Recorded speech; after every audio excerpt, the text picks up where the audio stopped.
1 2 2 2 1 2 2 2 2 2.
if you haven't yet taken a seat, please feel free to do so. And there's loads of seats up near the front as well. It'd be lovely to see those filled, so come on in. My name is Lynn Best. I have the lovely job of welcoming you all here today in real life and anyone else that's streaming this online or viewing online. I'm on the board of the OES Centre, which is why I have this lovely welcoming role. And so, yeah, just wanted to officially welcome you to the Music Cities afternoon here at the OES Centre. There is so much going on this afternoon. Here on the ground floor, we have 3 fantastic panels, starting with Web3 in a moment, and I certainly hope to get that demystified a little bit because I can't quite get my head around it.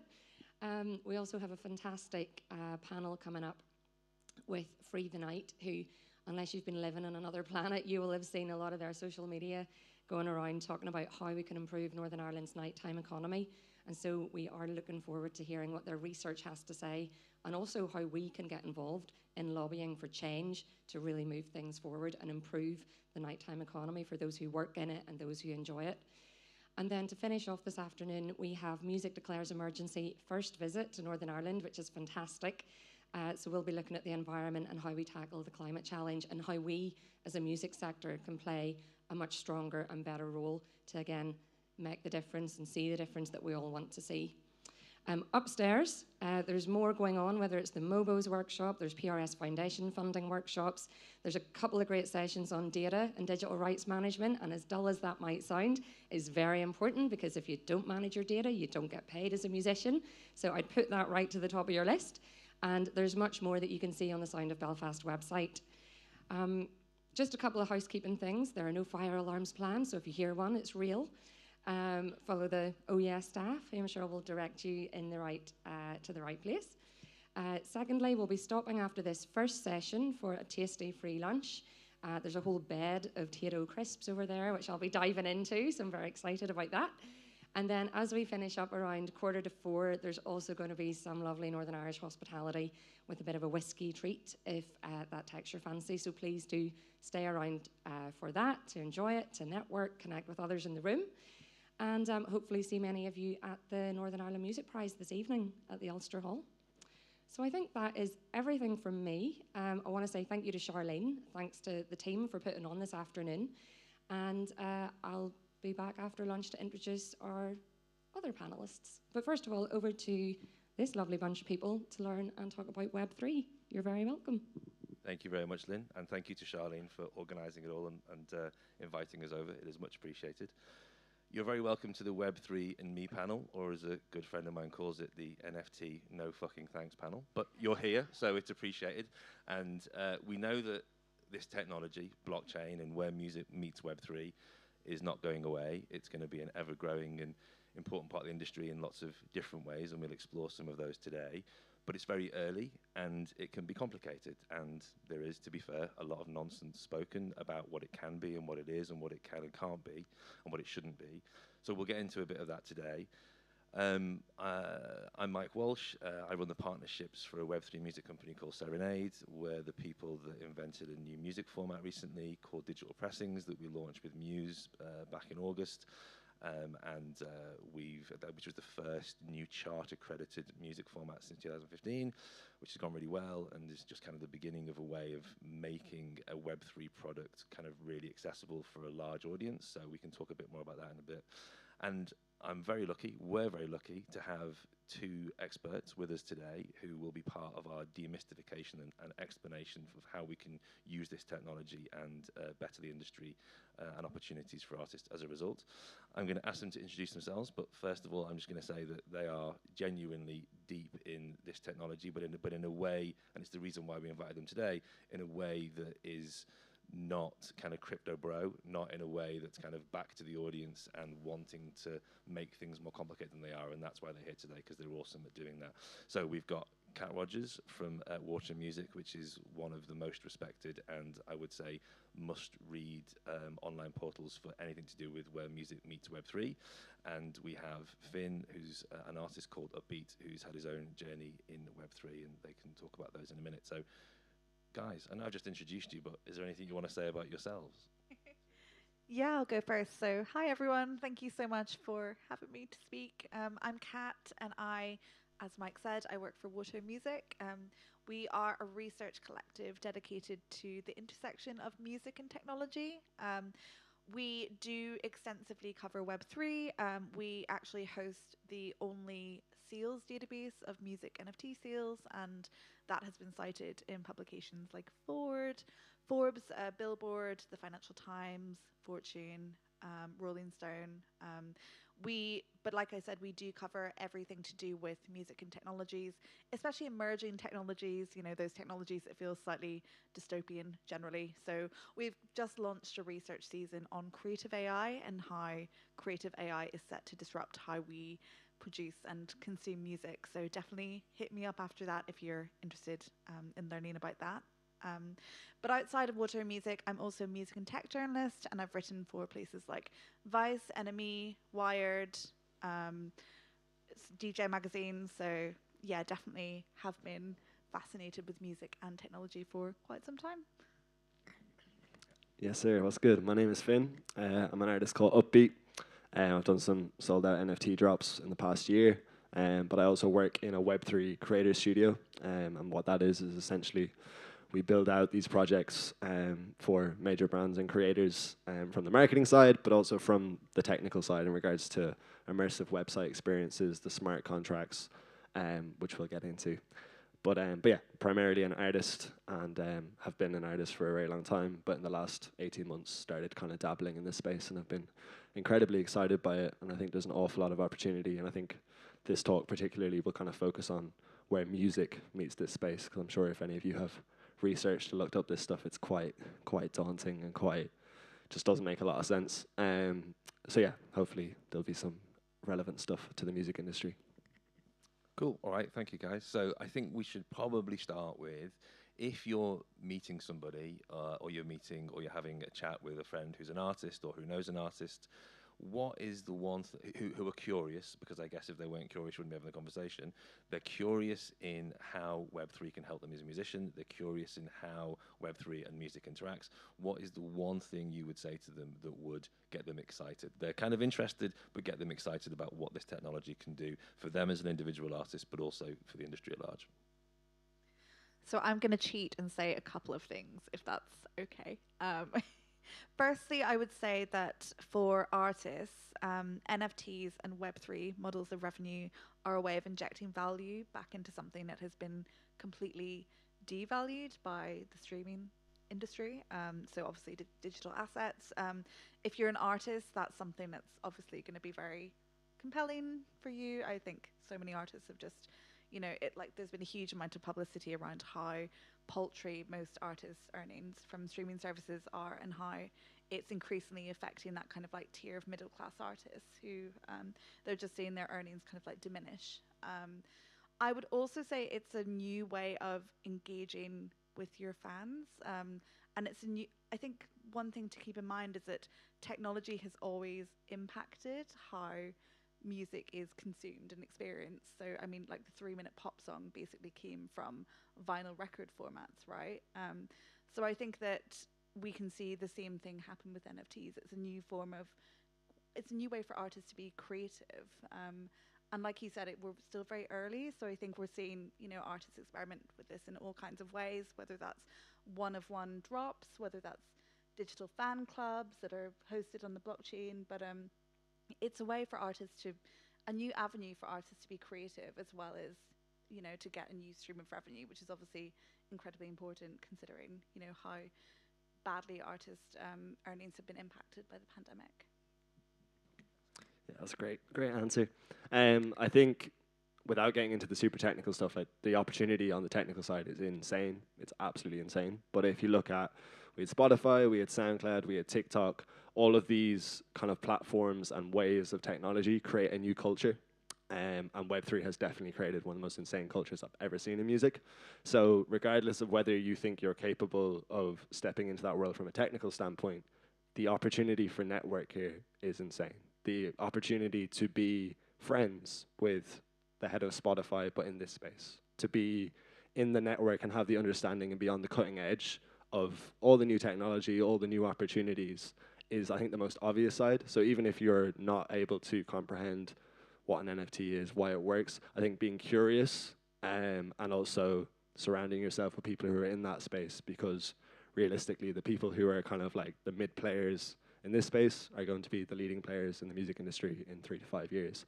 And I think having that network of people around you who can guide you through that process, same way Serenade and Water Music both do, and just researching. You don't have to step in yet, but you get that network around you, reach out to the people, because they're all they're all incredibly accessible right now, but they won't be accessible in 2 years. They're not going to be able to. It's the same way Spotify editors, just they can't get back to you. They're not allowed to. That's the rules. But if you knew the Spotify editors before they're in Spotify, or before Spotify was what it was, you have a great chance at landing a lot of editorial placements and things like that. So I see this space the same way of, it looks completely different. It's way more liberating, and it's the most lucrative option for artists, but also the most valuable for fans. But yeah, that's what I'd say. Just get the network, get the understanding of the landscape, and then see what you want to do with that. And I think it's fair to say that Web3, and this is before we see some more lunacy from Mr. Musk, but Web3's kind of breathed life into Twitter a bit as well. So if you follow, and I think you could probably go to Water Music to find, for example, who to follow on Twitter, that are people that are kind of in the music meets Web3 area that are really interesting, that you can make connections with. I guess to Finn's point, just to echo it, when something is still quite nascent, there is a real kind of sense of kind of builders and kind of pioneer spirit, which can be quite exciting and can also really bond you within a group of people that you might not have thought you could have a connection with. You don't have to be a crypto bro, you really don't. You just have to be a music fan that's interested in what this technology can offer in the future. And I think, again, to Finn's point, it's a good time to be having those conversations, because the conversations are only gonna grow, and the amount of people involved are only gonna grow. So Twitter's a good place to start. Although I hate recommending Twitter at the moment to anybody, but anyway, we will see what happens to that particular bin fire. But and I guess the other thing to kind of mention really is that we're not talking about cryptocurrencies. We're talking about using blockchain technology, which is what cryptocurrencies are made from. But when you hear the nightmare stories of the extreme volatility around cryptocurrencies, which is a constant but has been particularly extreme recently with what's been happening with businesses going under and all of that nightmare, I think one of the things to remember is that music Web3 products, NFTs, digital pressings, collectibles, whatever you want to call them, are really divorced from that.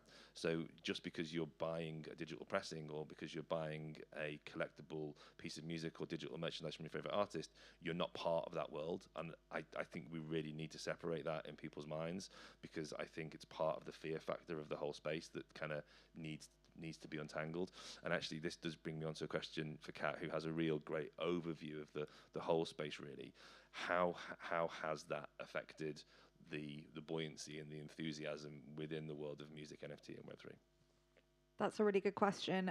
We are currently in a bear market, so that means that prices of most NFT projects are, I guess, like dropping, which may seem like not a particularly positive outlook, but what that does mean is that it's never been more accessible or affordable to invest or to take part in these Web3 projects. And I think we're seeing more and more artists experiment with the kind of Web3 models.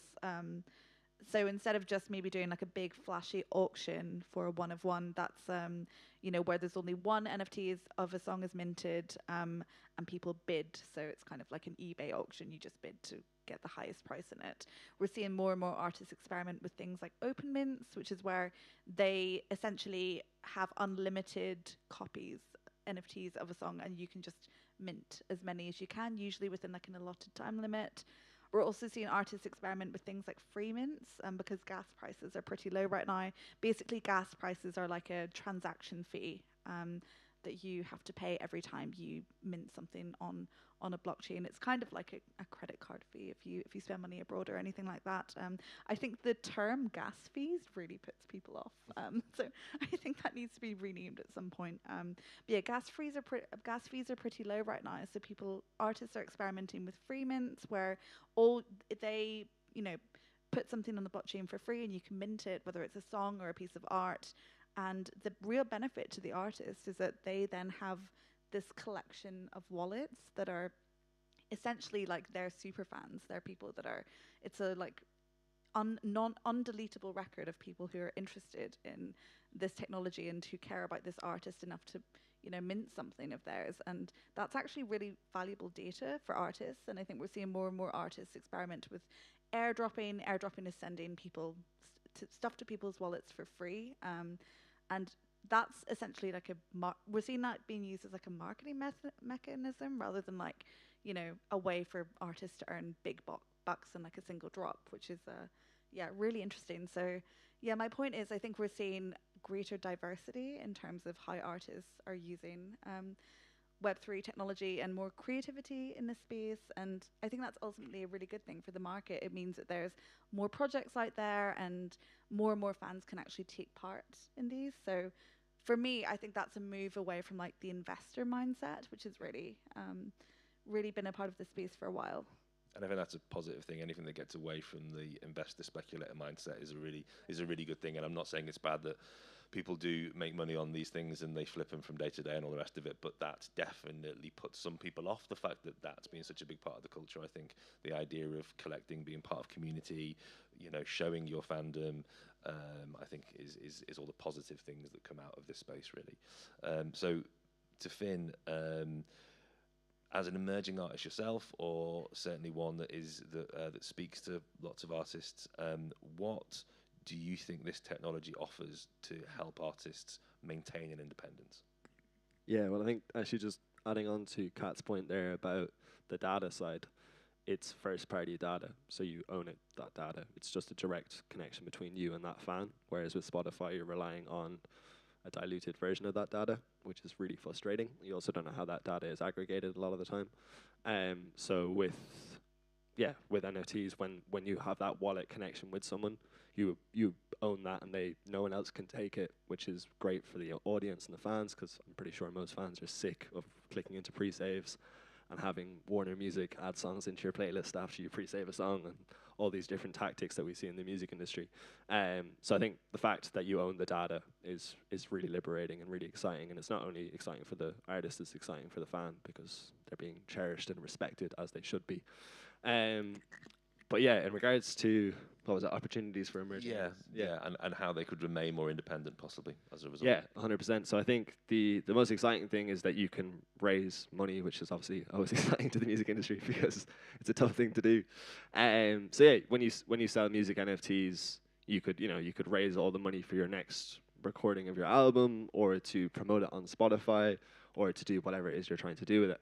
I think the reason it's incredibly liberating from an independent standpoint is because collectors, in my opinion, aren't the same as fans. Fans are people who listen to your music, consume your music, go to your shows, and collectors are nearly like people on your team. They're like partners, is the way I see it. And again, like, not everyone's going to be super on board and want to give you advice and want to like tap in with you. But when someone spends 100 quid and up on you as an artist, and it's all there on chain and they're publicly excited about it, that is a really powerful thing, because you can kind of keep maintaining this core group of, maybe it's 1,000 people, maybe it's 500 people. And I think it actually makes, when you go to the superstar level, it makes being a superstar a lot less overwhelming. I manage an artist called Alexa, and she's like a creator and influencer, and you know, she gets an awful lot of attention, and that's something she has to deal with, and it's quite hard to handle a lot of the time when you're out in public and, you know, people are running up to you and they're overwhelmed and those kind of things. But with collectors, you see it with the Billie Eilish documentary as well, that she constantly has to cater to all these people, and she has to meet this person and make sure this person's happy, and it's really tough on artists. Whereas if you have a collector base of, you know, over time maybe 5,000 people that you actually kind of know and have a relationship with, all you're ever doing is catering to them and then watching the reaction across the fandom. But the only people you owe anything to are this core base of collectors that you've built a rapport with over years, and you don't owe anything to some head of music or some person at this fashion brand that you need to keep happy, because if you don't, your next album doesn't get posted in the magazine or whatever it is. And it creates this kind of whole thing of, you can make the decisions off of what that core community want from you. And because you set the standard of the behaviors and the way they kind of deal with you, I think that's incredibly exciting for anyone who's managing or working with an artist who's really kind of in that upper tier. And then outside of that, I think it's just, I think the main reason it's exciting is because we have like Daniel Allen, who's an incredibly successful NFT music artist or whatever you want to call it, and he's got like every label coming to him currently off of his sales of NFTs. He's not doing anything on TikTok. He's not streaming insanely high. He's doing well, but he's not at that next tier where every A&R would be on the phone. And I think that's exciting too because it's a new leverage point. I think everyone's fairly, and again, I love TikTok. I'm a huge fan of the platform and I'm an advocate for it. But I think it is really frustrating that a lot of artists feel like that's their only option. And if you can sell a couple thousand NFTs, you're kind of making the exact same statement as having, you know, a viral song with 10 million views on TikTok. And I think that's equally as exciting to have new ways that you can gain that leverage. And I think the leverage is probably the most exciting bit. But yeah, sorry, I rambled there. But that was really good. And to steal a phrase from Josh, who's here from Sound on TikTok's label, who did a good session this morning, you know, proof of concept, which is something that every artist should be looking to achieve, what every artist's partner should be looking for. And proof of concept is something that music NFTs can really offer.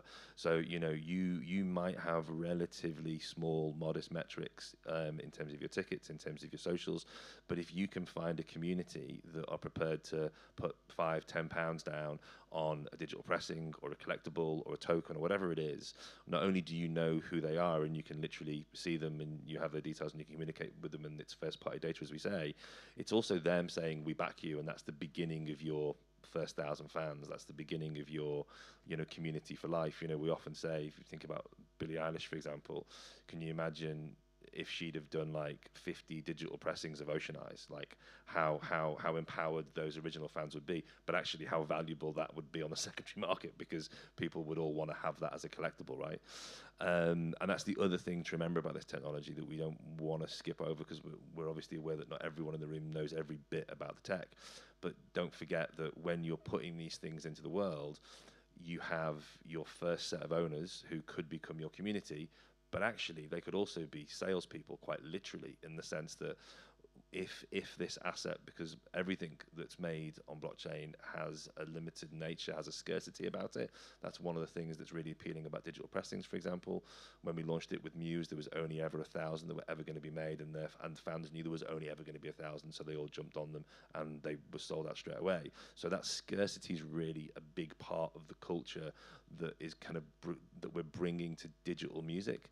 Like, you know, like we all understand scarcity in the physical music world, but not in the digital music world. And that's really what is on the roadmap for the industry in the future using this technology. And I mention that because, again, thinking about this first 50, first 100, first 5,000 fans or whatever, if this asset, be it a piece of music, be it a piece of art, whatever it is, sells out and then appreciates in value, you have fans who are out in the world selling this on, and every single time it gets traded, unlike the physical world, a royalty comes back to the artist. There's something really powerful and unique about this technology that we can't stress enough, which is there's something called a smart contract, which is basically an opportunity to have a recurring royalty every single time one of these assets is traded. And that can be, well, it's 15% on our platform, it varies on other platforms, but it's in perpetuity.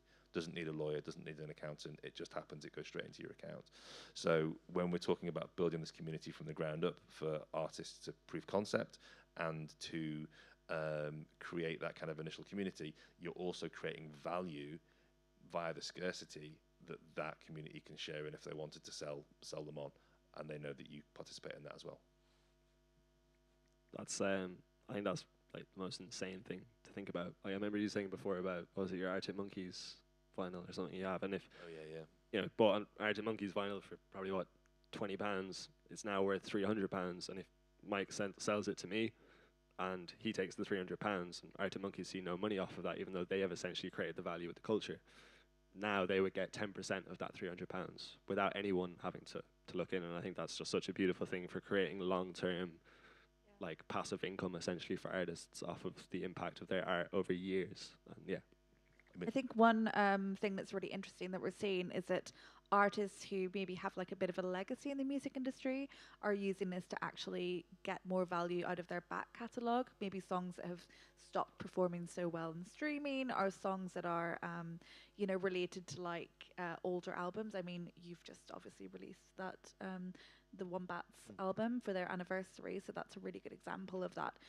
New technologies kind of injecting life back into an old release.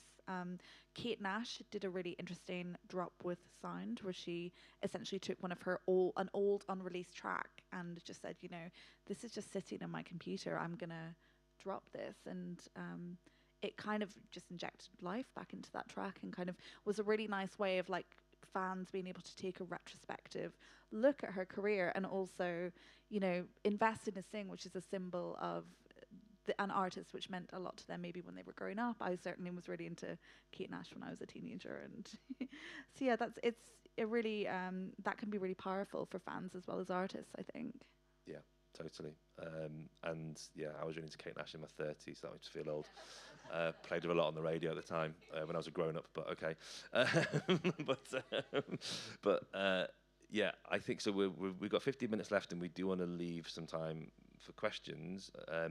But I think there's also a bit of an elephant in the room when it comes to this technology. And my good friend Lewis from Music Declares Emergencies over there, and you should see his session at 3 o'clock today. And I work for an environmental charity myself, but I think it's something we need to address, which is this kind of legacy kind of reputation, I suppose, of the technology, that it is bad for the environment. And it's something that we have, we talk about a lot, and it's something that we believe that there is a kind of change of direction here in terms of how that conversation can go, because of the way in which blockchains are becoming more energy efficient. And actually what we're doing, and I know other platforms are also doing, is looking at like a really kind of content rich but carbon light future for music formats. So like if you compare the kind of products that we put out versus anything physical, I mean, it's extraordinary now. Something has happened, and I will sound like a crypto bro for a second, so please forgive me, but Ethereum went through this big change recently called the merge, which sounds like a horror film, but it was basically the biggest piece of Web3 architecture getting a lot cleaner in terms of its energy efficiency. So some people call it Ethereum 2.0 or whatever it is. And what that means is, like, we used to say that you would need to produce like 200,000 digital pressings to get to the same carbon footprint as one 12-inch vinyl. Since the merge, which was described to me as taking a diesel engine out of a moving car and replacing it with an electric engine, since the merge, that's 1.3 million digital pressings to get to the same carbon footprint as one 12-inch vinyl. So we're now in a place where we can actually see that this technology can be a force for good, giving fans, audience, industry an opportunity to be more sustainable economically and environmentally. So I think we need to reframe some of the knee-jerk kind of reactions, which is, and I get it, because some people in the crypto space are not likable. So I totally get it that, Bitcoin miners are killing the planet. Like, I totally get that as a narrative, but I think we're getting to a point now where we can see the use of the technology to actually help us be more sustainable in releasing music. I was a bit more of a sales pitch and a rant than anything, so that was a great point. Apologies for that. But no, it is a really good point. I also do think as this like market matures, and as people begin to release genuinely compelling products versus all of the emphasis and focus being on like this is on the blockchain, this is on the blockchain, fans will care less. So I think that the emphasis will be taken off the technology and more about like what is the technology actually doing, like what is it offering me. But we're still so early right now that there is a lot of like negative attention around the blockchain, but I think that will die off. yeah, that's an excellent point. I mean, it's like the technology needs to be in the background, really, doesn't it? The content and the experience needs to be at the front, and the technology needs to be at the back. I mean, no one talks about like Microsoft's like server farms in the coral reef anymore, because everyone uses Microsoft Word, so no one cares. And Totally. yeah. You don't check the code at the back of an internet site you go to. Do you know what I mean? It's like it's just delivering you something. Finn, did you have anything on any of Yeah, it? just last point in regards to like the whole concept of audio being sold on the blockchain is exciting, but the culture side is way more exciting, and the opportunities across integrating with these new digital brands and these new opportunities to perform and these new opportunities to create a whole new story and narrative around an artist. To the people we're talking to in the room here, which I assume are mostly managers, artists, A&Rs, people in the industry, that's where it's exciting. Like, you can tell such incredible stories in this space, and right now we're kind of, there's only so many ways you can tell a story, and I think this space allows you to market like street teams used to market. in the way that you're out and about. You're putting up murals, you're putting up billboards, you're doing the whole thing, you're creating a conversation, you're doing activations. That's exactly what this space is. Anything that was relevant in Web 2, which is like the social media age in regards to marketing, isn't as relevant in this space. And there's no playbook at the moment. And yeah, I think if you get the culture side of it right and you just focus on that, your artist or you as an artist will have a really great shot at being an exciting and compelling option for fans. That's a really good wrap up. Thank you. We've got 10 minutes left. If there are questions, please let us know. If not, we can go on to another couple of topics. But yes, there is a question here. Hi.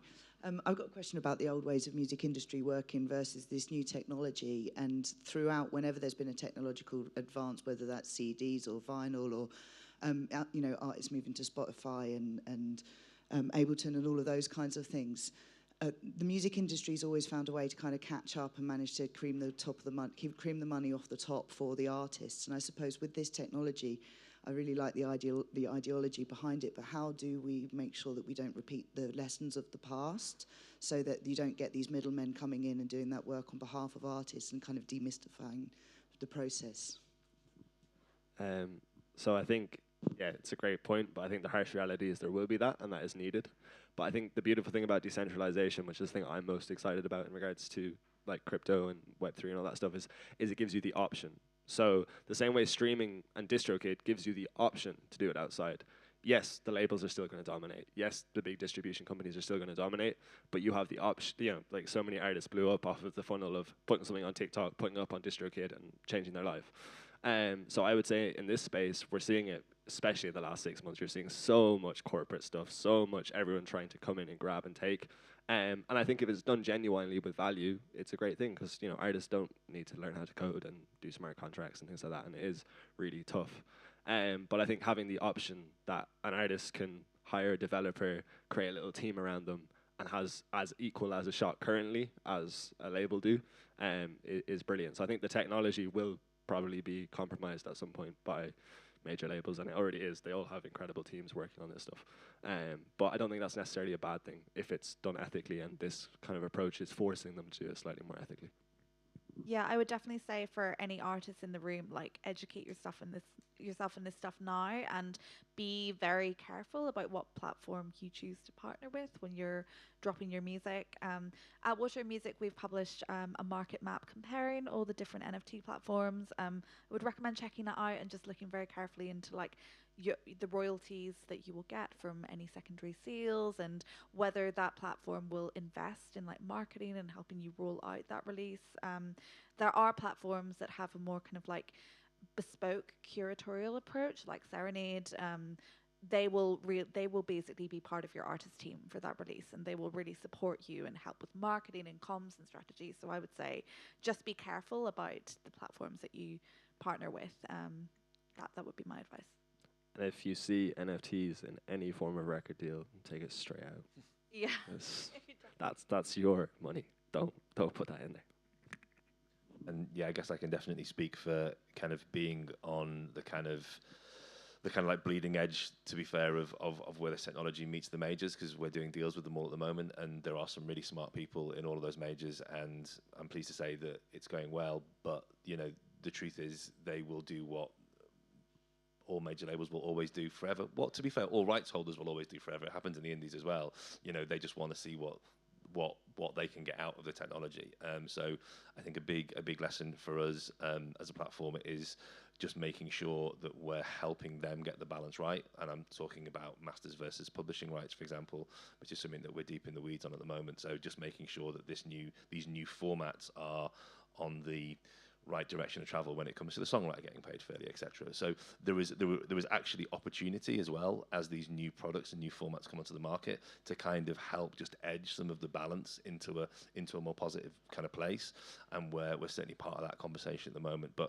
And again, going back to Kat's point, and there are cowboys out there as well, obviously. So you know, you do want to work with platforms that are absolutely kind of, you know, super clean when it comes to everyone's rights, because you know you do get some platforms that are a bit like, you know, release now and seek forgiveness at some point, and you know, it happens all the time with tech. I think that we're in a place now where because this is moving quite fast, you can't do that, but there will still be jokers out there. I was just going to sort of add to that a little bit. I mean, I know that we're talking about the ethical aspect of the environmental impact. That can be argued out actually as, you know, the energy you put in. If it's just sustainable, then it is sustainable from the offset. You know, governments should be thinking about how they create sustainable energy in order to use it. And I think the blockchain's here to stay, and so is Web3. But I do worry about, I mean, you sort of called it, you know, named things like crypto bros, but I spoke to a friend the other night who said, you know, this is a libertarian's wet dream. You know, it really is that sort of platform. And, you know, short of talking about contracts that are for artists, which, you know, are binding and whatever else, there's an impact here when it comes to human rights and ethics right across the platform altogether. And that's been a really interesting thing for me, because the last 18 months, I've sort of got into it and reading more about it and thinking more about it and what the platform does and how can it operate. But I come from a human rights background, and it's like, okay, you know, you see a dumpster fire on Twitter right now. You see how people are treated right now. What happens when that becomes totally decentralized? And then you have this, the world that we live in at the minute. You know, what happens, you know, if you have information that's, that comes out in a way which is misinformation or is detrimental to people? How do you think about the ethics? That's such a good point. This might be an unpopular opinion, or, I mean, if you're a crypto bro, it's an unpopular opinion. I think it's the right opinion, but I don't think complete decentralization is feasible. Most NFT marketplaces will have some kind of content moderation strategy to stop harmful content from being uploaded on there. And I think if we are to be realistic about mainstream adoption, content moderation is an absolute must. So I think that's your answer, really. I think, yeah, definitely, like, decentralization maxis, you know, that's just... But can that happen on a true decentralized network? Is that I mean, the way I see it is decentralization means that you can put anything up forever. I mean, there are really good human rights implications for it. For instance, there was a woman in China who had been sexually assaulted by a lecturer. She couldn't get that out on any social media, so she dumped a bit of crypto in and put it into a blockchain. So she said, I was assaulted by this person on this date. That's there for life. That's an amazing way to get information out. But what happens, you know, on the flip side of that as well? You know, so it's a really good point. I know that some marketplaces, their strategy is that they will remove it from their platform, but it will still exist on the blockchain. So there's no way of removing it from the blockchain. But so I think that's a way that some platforms have gotten around it. But yeah, it's incredible. I mean, this is such a cop-out thing to say, but it is still so early, and I think that we will see so many other fascinating use cases over the coming months and years. But yeah, I don't think I have a, you know, clear answer. It's a really interesting ethical quandary, really. Thank you. Any other questions? Yeah, sure. This is a question with squarely my music fan hat on. So most of the artists that I love today are because I've heard a song and I'm like, I'm in. It can be one song and you're like, next thing you do after hearing that song is you buy a ticket to the show. So just in the kind of like the NFT drop space, I'm finding it really hard to like just hear all the things, like just know what's coming up. Is that just me?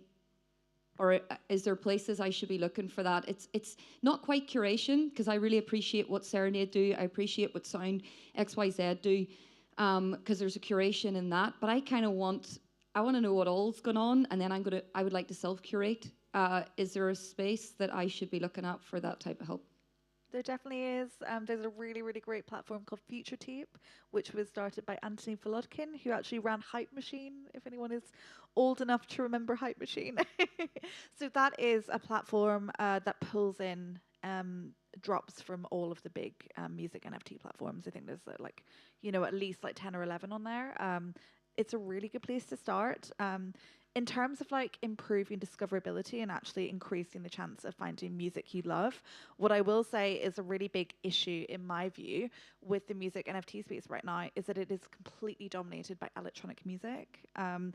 Like I think over 75% of music NFT releases last year were electronic music focused for whatever reason. electronic music are real early adopters when it comes to new forms of technology. Serenade are doing great work to combat this. You've got some incredible indie rock releases on your platform. But yeah, there are aggregators. So check out Future Tape. Check out Spinamp as well, and Ooh La La. Those are a couple. But yeah. Yeah, just the last thing on that as well. I think we're also in that kind of exciting place, like it was with blogs, where you really do have to dig. And you know, Spotify is still there as your thing to find music. But I think the interesting thing about NFTs is that you can kind of go down that rabbit hole. And I'm hoping with platforms like Serenade, you definitely are seeing that curation at a better level. But yeah, we're still very early on that side of things. Oh, excellent. Yes, Lynn. Thank you. Can't figure out if this is a stupid question or not, but I'm No such feeling thing. we're in a safe space, so I'll just go for it. So I started my music career at the BPI back in 2009. Did my dissertation in the early 2000s on piracy and how the industry was tackling it.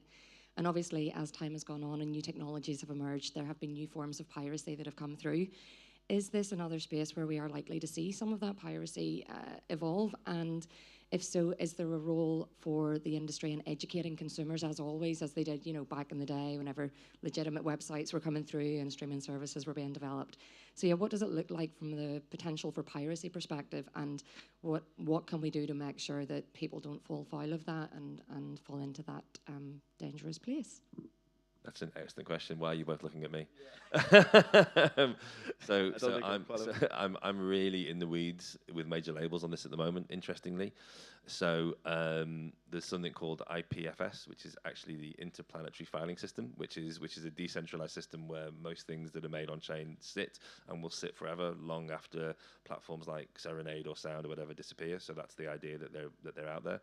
And we have been working with some software engineers to create something that secures a lot of that content. I'm now going to the very edge of my technical knowledge, but we're working with a company called Pinata, who have got this amazing piece of tech called Submarine, and UMG are happy. That's all I know. So you know, when the biggest music company in the world says you've found a solution that's securing our rights in this new decentralized world, then we're like, okay, and I just pat an engineer on the back and go, thank you. So yeah, but it's a really good question then, because it is a new frontier on lots of different levels, and in terms of, I mean, I suppose it's less of an issue now because music kind of feels free anyway. I suppose so it's less of an issue than it was certainly when I started in the industry as well, but there is clearly needing to be security in place when you're talking about decentralized systems, and it's definitely a topic with the majors at the moment for platforms like us. I also think you were mentioning that, you know, Web3 music has a really like unique and supportive culture. I have actually seen when fake releases or like illegal like releases have been uploaded to NFT platforms, there has been such a strong and immediate public outcry from the community that they have been taken down almost instantly. So I think there is kind of like a community policing aspect as well. That obviously isn't scalable in any way, but I think that's how the space is operating at the moment. Yeah, I think on that as well, you have on the kind of the form of passion. The people that are in this space, particularly the music space, even the way you're seeing Kat and Mike speak constantly, it's not this, it's this, is like the music NFT space is an incredible culture from the point of everyone's trying to do the best possible right thing and make sure that this space is shaped in a way that previous industries haven't been, and even the crypto space has been, unfortunately. So I think, yeah, the piracy problem is huge because it's such an intangible and difficult one to figure out. I know a lot of the labels, that was the reason they weren't coming into the spaces, because it sounded like a nightmare. But yeah, I think there's people doing absolutely incredible work to fix that problem. Great, thank you very much. I think that's us, isn't it? So yeah, thank you very much for your time, and enjoy your Tato butties over there. And yeah, cheers, thanks. Thank you very much.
and welcome to Music City's afternoon here at the OES Centre as part of Sound of Belfast. My name is Lynn Best, and I'm on the board of the OEM Music Centre. And for anyone here this morning, you've heard this spiel before, but we're very glad to have you here. So thank you for joining us as well. For those people online, thank you for dialing in or streaming in. I'm also one of the co-founders of Music Connections, which was set up as a way for the music sector, those working in the sector in Northern Ireland, to connect, to develop their own connections, to network, and to learn about what is happening within the business of music so that we can continue to develop the sector that we have. If you want to find out more about that, you can go to musicconnections.com, and I would definitely recommend you sign up for our monthly newsletter, which you can do directly on the website. But to get things going, I've got some housekeeping to go through. So first of all, there is no planned fire alarm. So if the fire alarm goes, it's not a drill, it's real. Please follow the staff wearing the Oh Yeah t-shirts, and they'll take you to the right location. Secondly, I've been asked to just share a few things that are happening in the rest of the building. So right now we have a great panel coming up, which I'll hand over to you in the moment, focusing on the nighttime economy. And directly after that, we have Music Declares Emergency on their first visit to Northern Ireland to talk about the role of the music sector in tackling the climate challenge. So that's a great discussion that I'd love you to stay around for. And if you stay for that, and if you like whiskey, then there is that Northern Irish hospitality of an Irish coffee at 3:45. So again, please stay around for that as well. We'd love you to do that. Upstairs, there are more things happening. You've got MOBOs, you've got PRS Foundation, I think you've got Help Musicians, you've got data workshops, which are very important. So yeah, have a look on the website, see what else is happening, and by all means go and explore and take part in what's happening this afternoon. Now, I just want to take a couple of minutes to set this afternoon in context, because we're here as Music Cities to focus on the business of music. And I'm not sure if you saw, but yesterday we released, myself and a few others, we released some research which explained and gave a figure to the economic contribution of music to the Northern Ireland economy. And that number for 2019, which was the last, I guess, normal year that we had before things started to change quite dramatically. In 2019, the music sector in Northern Ireland contributed 345 million to the economy, employing 6,500 people in jobs. And the reason that we did that was to show that music is not just a community asset. Yes, it's wonderful for bringing people together, for improving lives, for bettering society, but it's an economic asset as well, something which is a little bit lost on some of our business leaders and political leaders. So I'm very pleased that we have those numbers. They've doubled from 2013, and it shows the strength of the sector that we have here right on our doorstep. So events like that, or like this one this afternoon, these exist to help strengthen that sector further, to connect the sector with a view to growing that infrastructure that can underpin and support the creative talent that we have, that we want to get out there. We want to support their music and give them that chance of success. So by being here today, we thank you because you're playing your role in helping to strengthen the sector that we have. So if you haven't seen that, check it out. We've got the stats and Music Connections on our Twitter feed. Share it, be advocates for it, and go and be an ambassador for the music sector if you're so inclined. So I'll stop my little piece now because there's other interesting research being published this afternoon. And with that, I'd like to hand over to Boyd, I think, to introduce the panelists. And again, just thank you all for being here. Thank you, Lynn. Yeah, and thank you all for coming down today. My name is Boyd Slater. I'm one of the founding members, co-founder along with Holly Lester of Free the Night. Today we're here to chat about a bit of research that we have launching today. Our lead researcher, Kira Power, who's from Queen's University, and she is, let me get the reading right, she is a PhD candidate in anthropology, and her speciality is electronic music in Belfast and Dublin.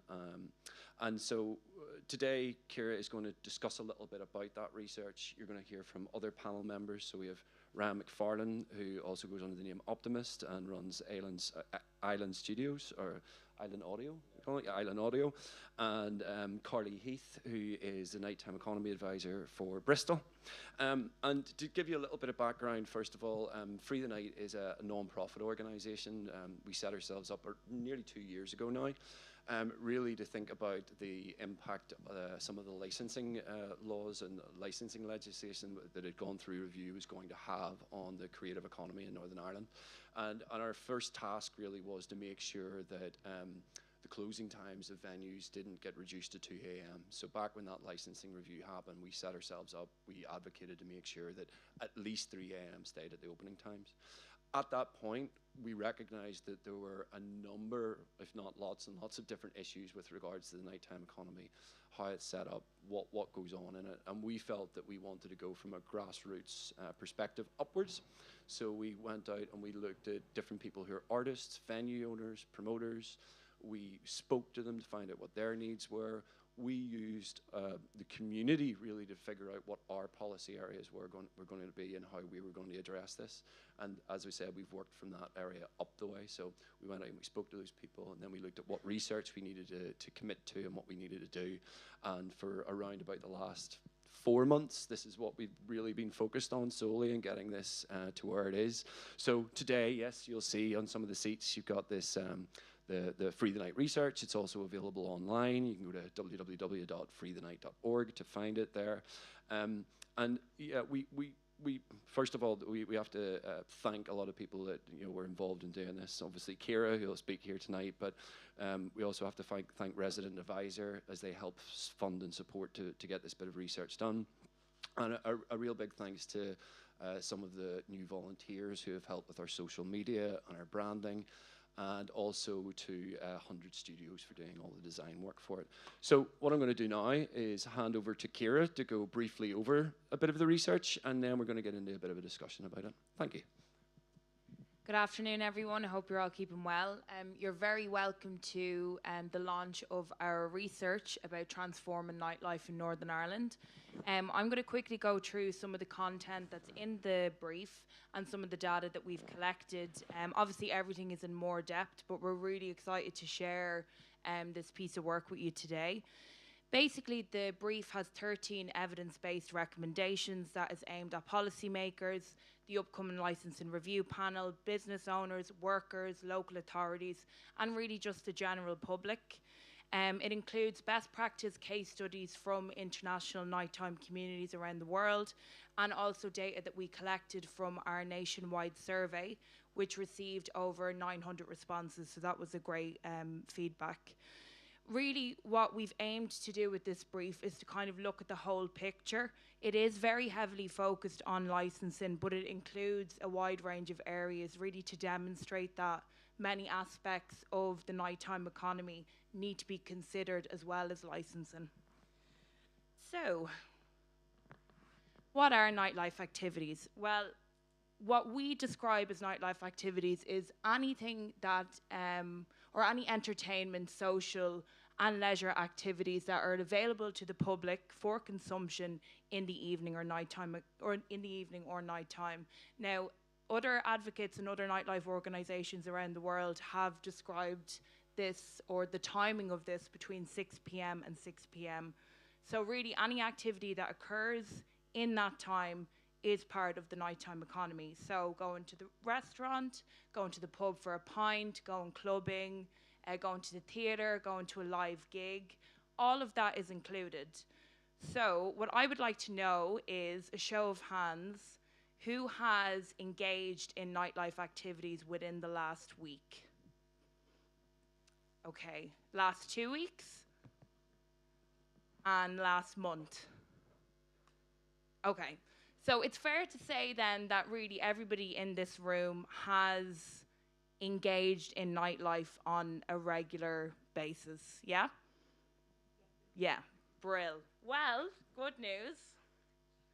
That also corresponds with our data. So 98% of our respondents stated that they use our towns and cities at night for social and cultural activities. So the primary reason why people use nightlife is to socialize with family and friends. The second is to experience music, art, and culture. People also use nightlife to escape day-to-day life and to feel part of a community. People use nightlife to meet new people and to work, which I'll go into more detail later. Some use it to get drunk, and some use it to watch a sporting game or match. Really, what this shows is there's a whole breadth of reasons why people use nightlife, and it isn't just about alcohol consumption. What it demonstrates is that nightlife brings opportunity to connect people together, and that's really something that was hugely missed over COVID as well. Like, we weren't able to socialise with family and friends, and that's the top reason why people in Northern Ireland use nightlife. Oh, okay. So, to the workers, we know that 1 in 3 people work during the evening and the night, or between the hours of 6 p.m. and 6 a.m. Many of these workers face social and financial issues that differ from those issues that are experienced from day workers. And really, this is around transport shortages and lower incomes.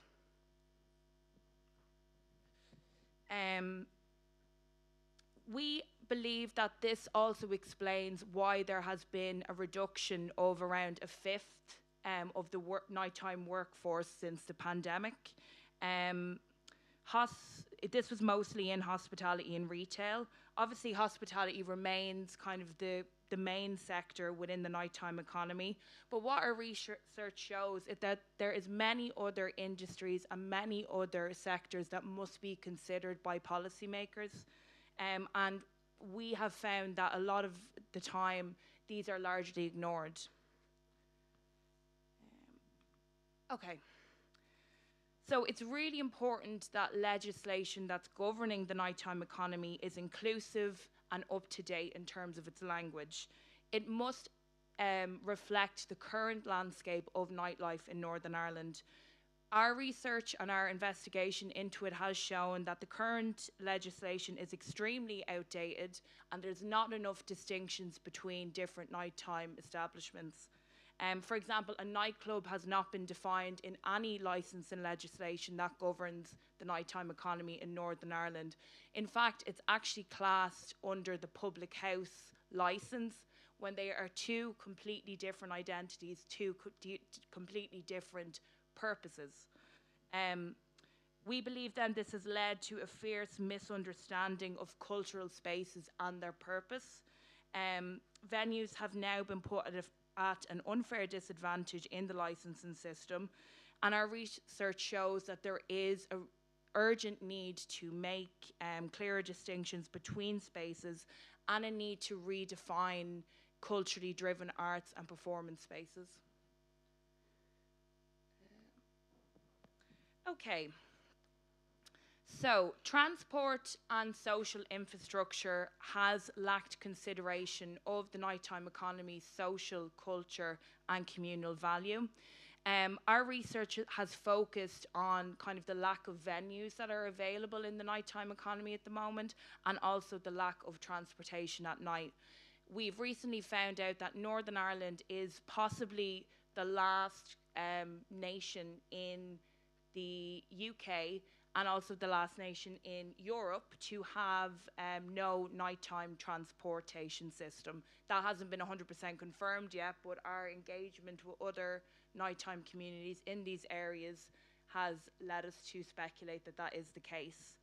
So change in terms of infrastructure, it has to come from the top. Policymakers need to understand the struggles that are faced by the people who use nightlife in Northern Ireland, and we hope that the research will really shine a light on the difficulties that everybody is facing. There is a lack of diversity in spaces in the nighttime economy, and as a result of the lack of infrastructure policies, we're seeing a lot of people being put in precarious situations. So again, this change really needs to come from top level. Okay, so We believe that it's important to diversify socializing options at night. In a healthy nighttime economy, it is those diverse spaces, events, operating hours, transport options that really allows towns and cities to thrive. It boosts tourism, it enhances job prospects, and really helps increase the overall economy. Most importantly, having a diverse nighttime economy is what fits the modern needs of local communities. This is not just about promoting alcohol-centric places. What was highlighted in the lived experiences of our survey participants is that people felt that there was not enough places to go. And really you could argue that could be a reason why people have no other choice but to engage in alcohol activities in the nighttime, because there's nothing really else for them to do. Oh, yes. Oh, no. Okay. This recommendation really is asking policymakers to practice a holistic approach to nightlife regulation. We need to consider the whole nightlife, the whole community, the whole society, the whole person who engages in nightlife activities. In a holistic approach to nightlife regulation, all parts of nightlife has to be considered. It's not just about licensing, it's also about transport, it's also about safety. There's a whole breadth of areas that we feel should be looked at conjointly in the licensing review panel. And our data has shown that if the government chooses to take a holistic approach to its licensing regulation in particular, it could help prevent closure of venues, improve the overall economy, retain and regain talent, and make Northern Ireland more attractive to visit and live. Okay.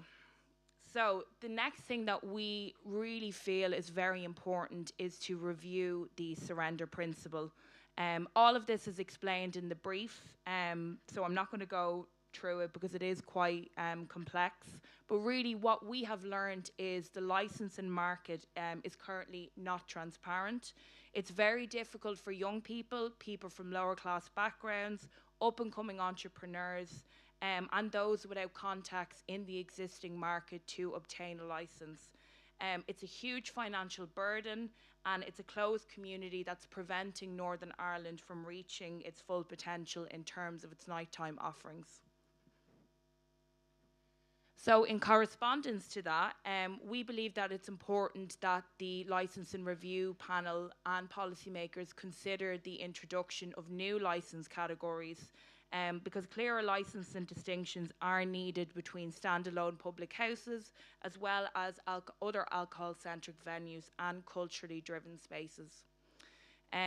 It's grassroots venues and communities that Free the Night are advocating for, and we believe that a new license category which focuses on cultural venues would invite more entrepreneurs to push the social and cultural boundaries that are currently in place in the nighttime economy in Northern Ireland. This would also help bypass the surrender principle. Something similar was introduced in the recent amendments for local producers, where they don't need to obtain a traditional public house license. They have a new local producer's license. So really we feel there's no reason why a cultural venue license, for example, couldn't be put in place also. So next we are asking that there is a devolution and delegation of power to local councils for alcohol and entertainment licensing. We see this happening in the rest of the UK, in many spaces in Europe.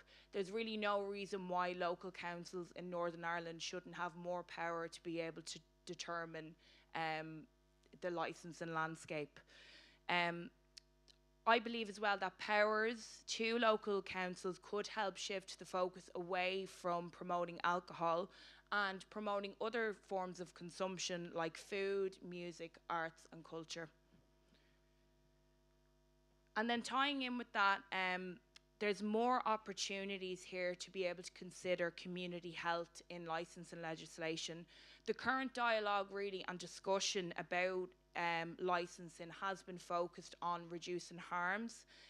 But we have learned that these harms don't just stop when pubs and bars and nightclubs close. They continue on afterwards. So there's a really urgent need to understand the more broader implications that licensing laws have and how progressive policy can actually cut alcohol-related harms in unregulated spaces.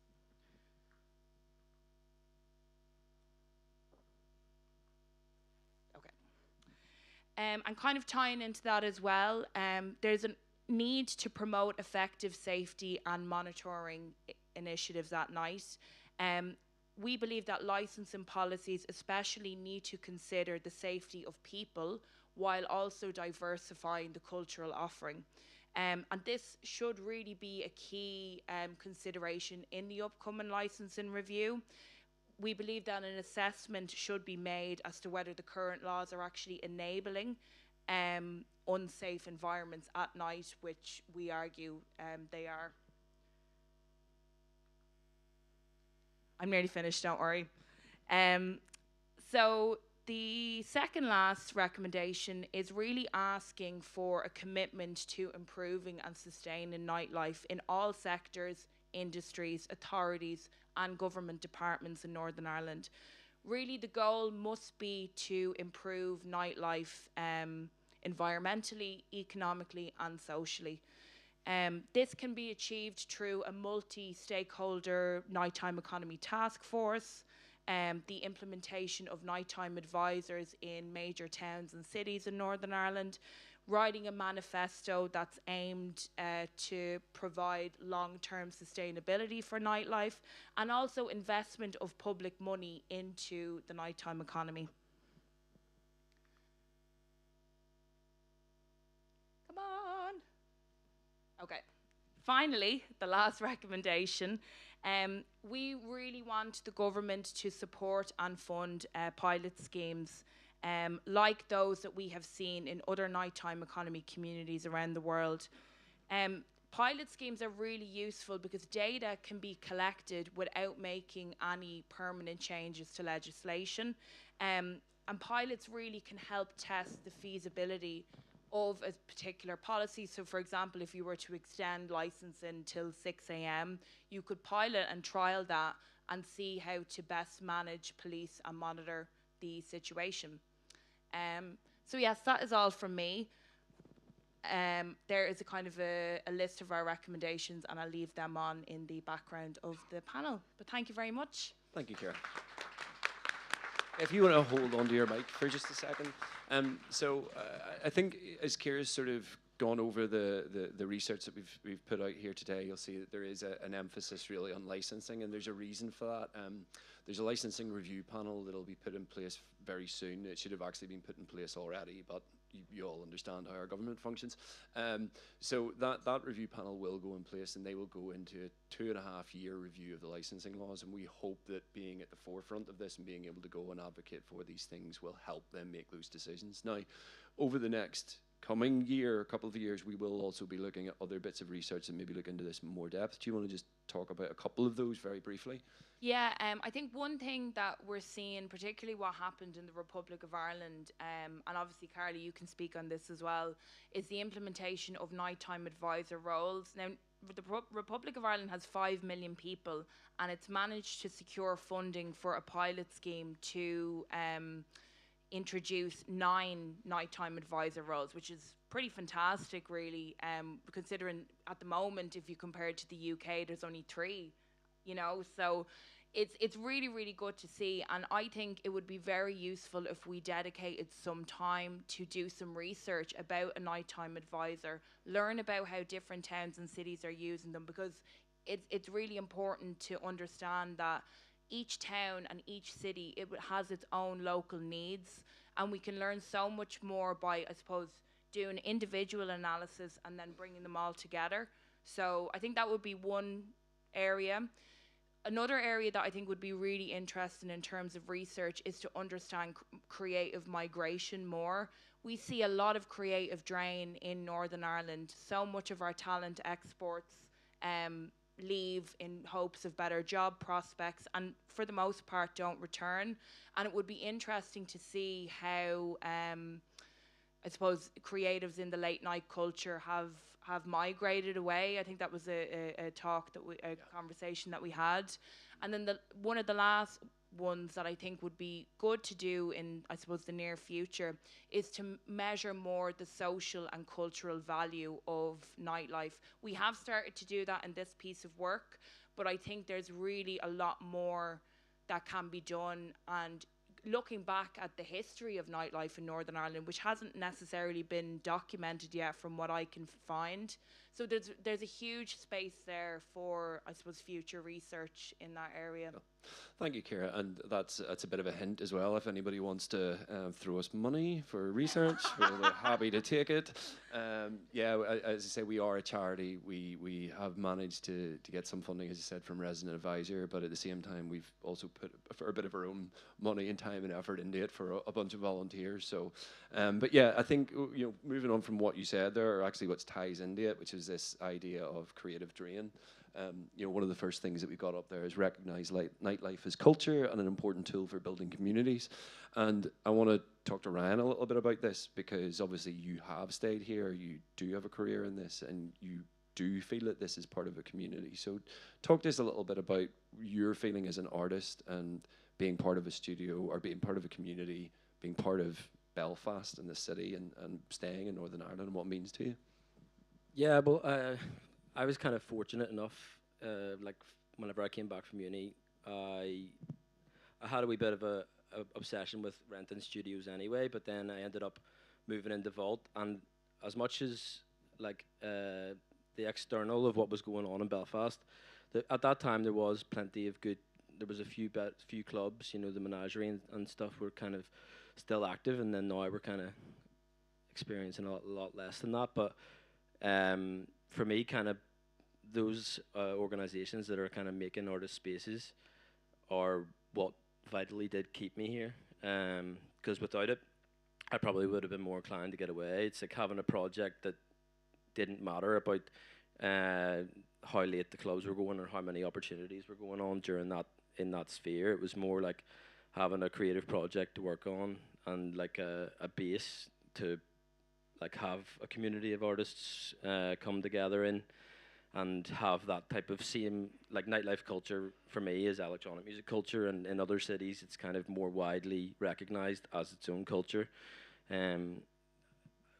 Ours is a bit less than that, but it's nice to have a space which can kind of create that for me and not fall within the normal rules of the legislation, Yeah, and I mean, do you think that?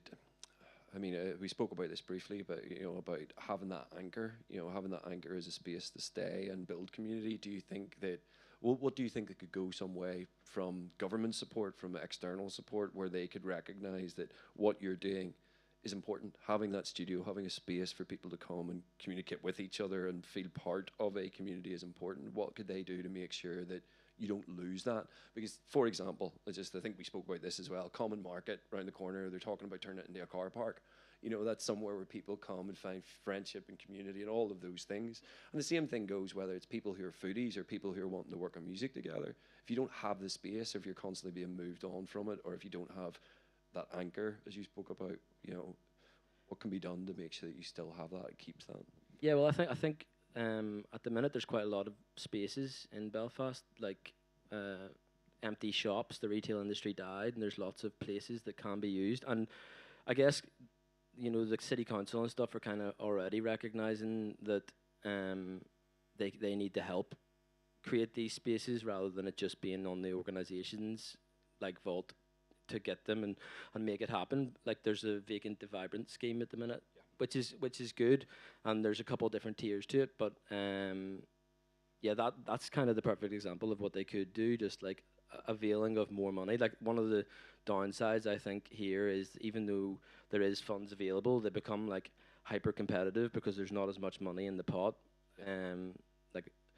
But you know, it is a good place to be able to be an artist and get funded. You know that people are there to support you through it. It's just maybe that they don't have as much resources as they would like to. You know. Yeah, that's true, and I guess as well, you know, I've looked at community funding pots and pots of money that are available to people in Northern Ireland, and because we have sat in this position of being in a sectarian country for so long, when it comes to dividing out funds for community programs, it's like, oh well, what are you doing with Catholics, or what are you doing with Protestants, or how are you going to bring Catholics and Protestants together, rather than being, well, our communities already come together and don't ever talk about that crap anyway. You know, these are inclusive places already. We don't need to sort of say how are we keeping the sort of percentages of people, you know, and getting a cross-community percentage.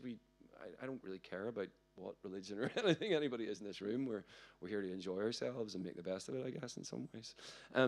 Carly, tell us a little bit more about your role and what it's mean being put in your place, how long you've had it for, and what you see as the benefits of having your role.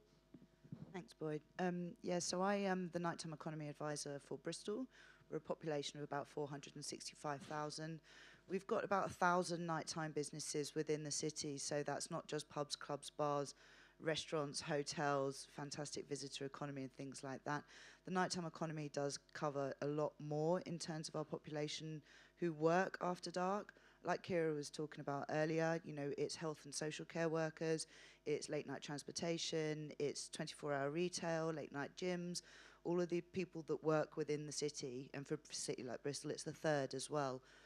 We all deserve to have a decent meal. We deserve to work in safe environments, free from harassment. We deserve to have mental health programs that serve our communities who actually spend a lot of time working after dark and possibly don't have those social connections in the same way that the day economy does. And in my role, I kind of touch on a lot of different things. You know, the city doesn't stop at 6 o'clock. So I cover everything that happens in the city after dark and try to represent it as best I can.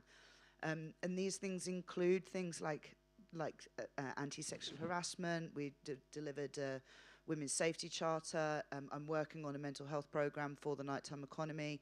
We're doing things around nighttime safety, so just like harm reduction, conversations around how drugs and alcohol change the dynamic of a city.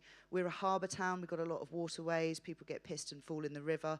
You know, giving advice on active transport at night and asking people to get on their bikes after they've had a few drinks isn't always the best advice when you've got people who might then cause themselves harm, but from accidents. And I suppose my job really is to sit somewhere in between industry and policy. So I work within the City Council itself.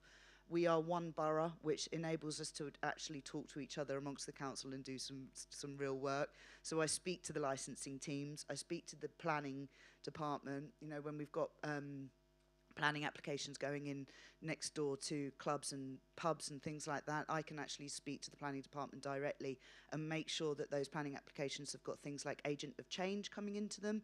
So the responsibility of soundproofing is on the new development coming in rather than the venue that's been there for 30 years. You know, it's like whose responsibility is it when an area changes? So I'm kind of at the heart of all of these different conversations. Oh, and then we've also got a climate crisis, right? Like we're in the middle of a climate crisis. The majority of the world's population live within cities, and the city doesn't stop at 6 o'clock, so the climate crisis doesn't either. But when you're talking about how funding comes forward to be able to help businesses cope with the needs of trying to hit net zero, a lot of the time within hospitality particularly, those funding things don't even come anywhere near us. So there's lots of different things that my job entails, and I have to wear many hats over the course of a day. And you kind of have to be a bit of an expert in all of the areas of what a council does without having representation of the night. Amy LeMay, who's the Night Czar for London, she calls it passing a night test. So whenever new policy comes through, does it pass the night test? Have you considered that cycle paths aren't lit at night, so that's why people don't want to ride their bike into town? You know, like, how do we make sure that when new policy comes forward, how a city changes after dark and who it changes for is considered within those plans? So there's a little bit of a sweeping overview of my work. Yeah, no, that was really good. It was actually I'd written down there because you'd mentioned again earlier about this idea of making sure that any policy that comes in the daytime works in the nighttime, and I think that's really important. And for if there's any politicians in the room, that is one to keep, I think, as a key point.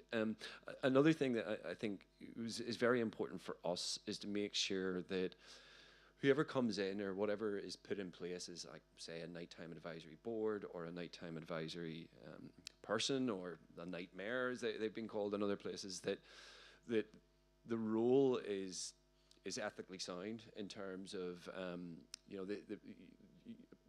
it feels to me like you have the right role. You haven't come in from a business angle. It's not as if you're a venue owner in the city.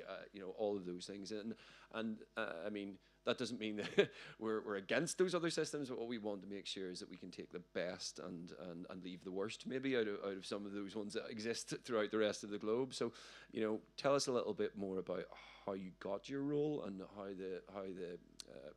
the city council decided what your role was going to be. And so I've been working in nightlife for a really long time. I put my first party on when I was 13. I moved to Bristol when I was 22 or something and started flyering outside clubs. I used to run a flyer pack. So I spent about 10 years of my life standing outside at 3 o'clock in the morning, seeing the chaos that would tumble out of the clubs and how little support there is for people that work at that time of night and how little recognition from the local authority as to what that environment might look like. Nightlife is often seen as a problem for councils to solve. It's often seen as a problem to be managed, but actually we've managed to, through schemes like our spiking campaign that we've been running within Bristol, we can show that actually working collaboratively together, we can solve some of the more problematic issues of the night. In terms of how the role actually started, we've got both. We've got a nighttime advisory board, which is a wide range of nighttime stakeholders, from people in the licensing department, lawyers who represent businesses who have licenses, venues of all different sizes, from really tiny little underground venues to some of the biggest ones, Arts Council funded venues within the city. Our tourism board, we had literally anybody that has a stake in nightlife has a representative on our board. So that board was in place for a couple of years. And Bristol's a city that actually talks to each other. We are quite a community, and we're not disconnected. We are quite happy to get around a table and chat with each other. It's big enough to get lost in, but it's small enough to be a big village. So that board was kind of formed, and over about 4 or 5 years, they just found themselves in these cylindrical conversations where actually they couldn't get anything to move or change because it was no one person's job. So they then campaigned, and there was a local councillor on that board as well. It was managed by the local authority. They facilitated the space to be able to have that conversation. And the councillor, who was really championing nightlife, was like, look, we've got a funder role and we've got to make sure that there's a person to be able to hold this. So when they advertised the job, it's got to tick all of these boxes. It's got to do women's safety. It's got to do nighttime workers. It's got to, advocate for the economy. It's got to talk about planning and licensing and all of these different things that the night covers. So to actually find somebody that lives within that space, somebody that has worked in that environment, I think would be a real priority. You have lots of people that are very good at working within the local authority, but if they don't know what it's like to be a raver, then you're not really going to be able to represent it. But I have to say, nighttime economy as well will cover things like hospitality and food. And there could, in other cities, it might be that their nightlife is more food and restaurant based, and they're not looked after dark. So every city will have a different set of circumstances, but the role of the job really should come from the stakeholders in the city to decide what it is that you're supposed to be doing. Thank you. Holly, so one of the things I was thinking about there, just with yourself, is again a bit of a conversation we had the other day about you and your career as a DJ at the minute. If you were living in England or Wales or somewhere like that, there might be an opportunity for you to say, okay, I'm going to do a regular residency with other people, and that is another element of your career building. You're doing these things and putting on these parties, but in Belfast that's kind of nearly impossible. But talk a little bit about that, the impact of venues, the impact of licensing on things like that to develop your career, and then maybe we'll talk a bit about the creative drain, your worries about what you have to do. Yeah, of course. There basically isn't a lot of opportunity as a DJ. I'm just speaking as my experience as a DJ, but I think other DJs will probably agree with me, or electronic artists like Ryan, there aren't enough places for us to actually perform in, and then you have the added issue of not actually having enough time in the night. So those are two pretty big issues for us. And for example, with the residency, we were discussing this the other day about how I was thinking about doing a residency, but there actually isn't really any space in Belfast, and it's quite hard for me to find somewhere that will be able to accommodate that. If I did want to do this in the future, like maybe every month or so in a club. So, you know, that's the sort of thing that you're faced with, and that's basically why most people choose to live elsewhere as an artist. And I mean, I guess, I mean, we do, obviously, the two of us have started this organization in some ways, but like that idea of changing those licensing laws and making them more open for creatives and for the community as well, I mean, that should have an impact on being able to put on more events. I mean, Ryan, you might want to even say there as well, I mean, you're also in that mindset of, is there space for a venue? Is there space for something that can be done in the future? You know, you're going to have to navigate those licensing as well, and if they're not really built for creatives, they're built for the money makers. Yeah, it's definitely something that I've been thinking about loads, like since I came back from uni in general, like always trying to like get involved with the space. But the thing is that for electronic music specifically, like this OES Centre and Black Box are like fully supported spaces by the Arts Council, and as much as they could cater for electronic music, like it's a different sub-community of what like dance music is, and electronic music as a whole. It's a different sub-community of music, so we don't really have what can be like viewed as a cultural institution for electronic music. And if we did have that, that would lean into allowing the likes of Holly to have this place that like has the fabric of what that culture is ingrained in it completely. And it is something that like our idea that you have to diversify the market. It's not about keeping the market the same and keeping it restricted. You open it up, diversify, and then you get more footfall and you have more people coming. But again, I mean, talk a little bit about those fears, Holly. I mean, again, we've had those conversations. You're like, am I going to have to move? And I'm thinking, I want you to stay here. But it's difficult because, well, I've been back in Northern Ireland now for around 2 or 3 years. I lived in England for 8 years, and I'm a touring DJ, so I've seen my fair share of other cities and how things work there. But I really actually like living here, and I want to be able to have a career here and, you know, be able to see my friends and family. But you're always sort of faced with that question of whether you should be somewhere else, because it's probably impacting your career in a negative way.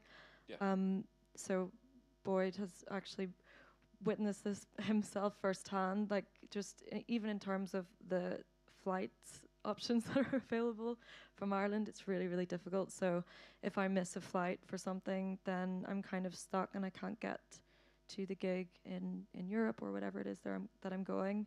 And it's really difficult, like even on a much bigger scale than that. And obviously we can't really fix those sorts of issues, but we can definitely do a lot for the other issues that we've been discussing. And it's difficult. Like, I think there's something really good here. There's so much creative talent. Unfortunately, most of it is left, but there's also a lot of people that have stayed that are doing really, really good things, like Ryan and, you know, like the plain sailing guys here at the front row. There's loads of people, and it's like I know that they're all on the same wavelength as me. It's about wanting to create a community. We don't have to leave. I think what's kind of like deep about that is like there's so many artists that I know who make incredible music, and because of the way that Northern Ireland has been and is compared to another city that they've lived in, they've got like a limiting belief that just makes it like, well, all I do is make music and I am talented, and a lot of them are aware of that, but it is just that like realization of there isn't as much here to do that. And I do think that cultural institution thing is really important to me. I know like that's kind of why it became a fixation, because if we had the likes of a Fabric or Emotion or anything like that, like it's just somewhere that, you know, we had the sports club has became that, but it has also became that whilst being owned by a Wolsey, and it's technically a commercial premises, whereas a lot of these grassroots things, they just have a completely different feel that is that culture in it, you know. Yeah, I think that's a really good point, and I think when we're talking about culture, it's who gets to decide what culture is. You know, when you have people like Arts Council handing out funds saying, well, opera and classical music is culture, but dance music, oh no, you have to stay underground and commercialized in some sort of sense. I think that's absolutely insane. This is public money, and it's not up to the government to actually dictate what culture is. Culture's ordinary, culture's everyday, culture is a lived experience, and it's our job from the local authority perspective to actually, I see our job as cultural gardeners. Like, we need to create the seed bed where creatives can come in and be able to flourish. And if by the way in which the systems are designed that you have two types of music competing against each other in terms of legitimacy as to what is real music and what isn't, you know, is holding a guitar real music but bashing buttons isn't, I think that that's absolutely insane, because the way in which that our audiences behave, we're still in the business of getting bums on seats and creating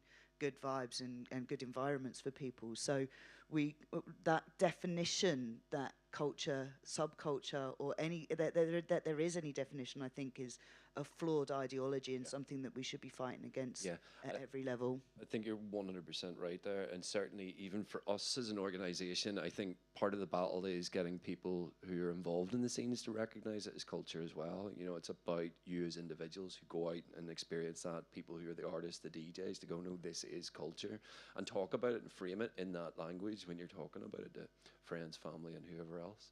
I think, let me just check the time. We can maybe open up for some questions, yeah? If that works for people. Anybody got any? No? Is that a whiskey o'clock now? There's one.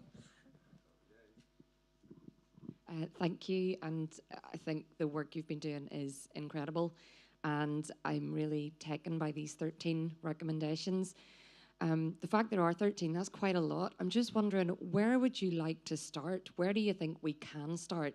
So for the people in this room who are really wanting to be engaged in this discussion and moving things forward, what is the starting point for us?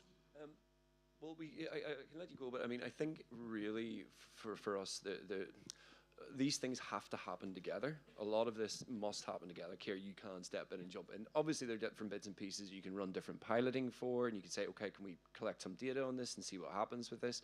But when we're thinking about this licensing going under review for the next 2.5 years, we're thinking about, okay, what do we want to see in terms of the licensing change? How do they make sure they build focus groups to understand what the needs are of the creatives and the people using the city?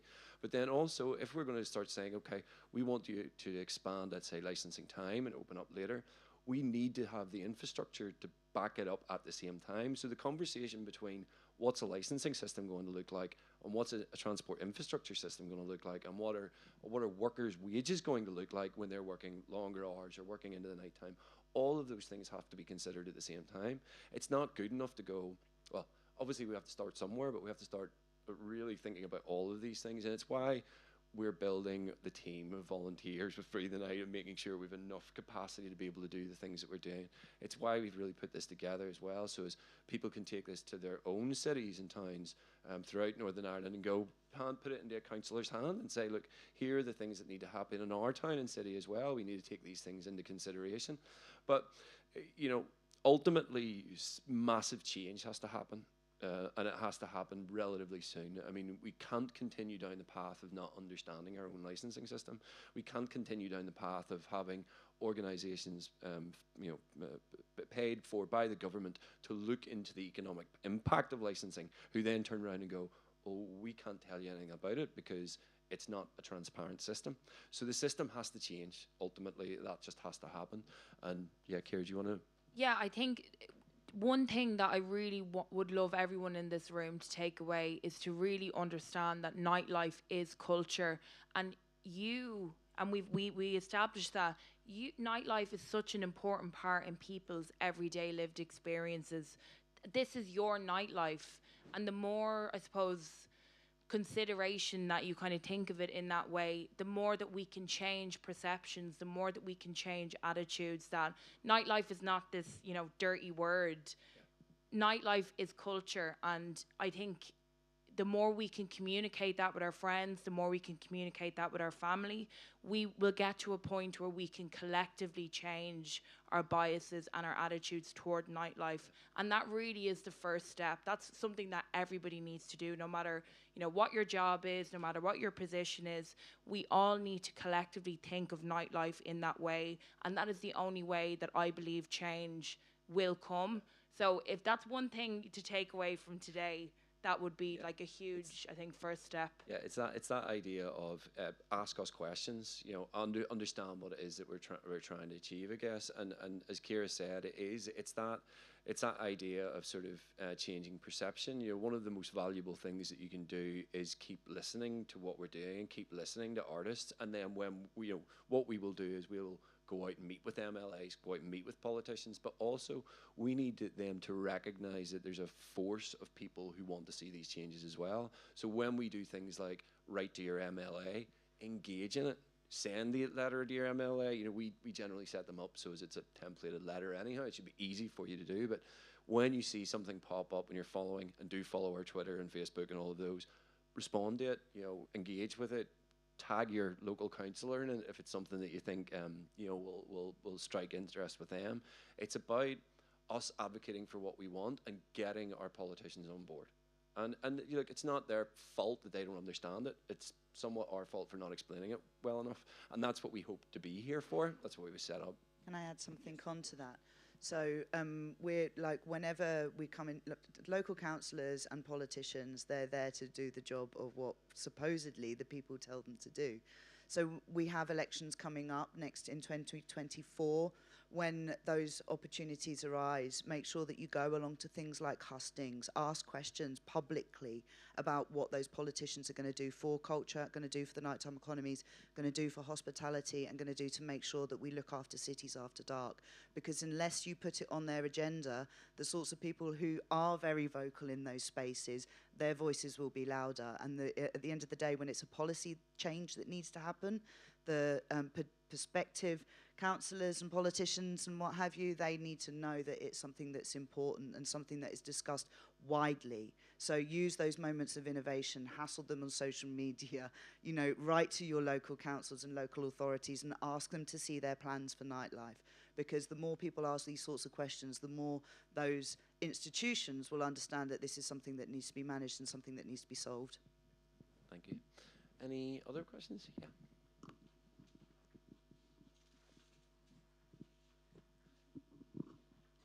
Hi, this has been a really interesting talk, and I think it kind of shows how I think little joined up thinking there is in a lot of policy making in the North, and I think this is maybe a little less related to licensing and more related to the topic of venues.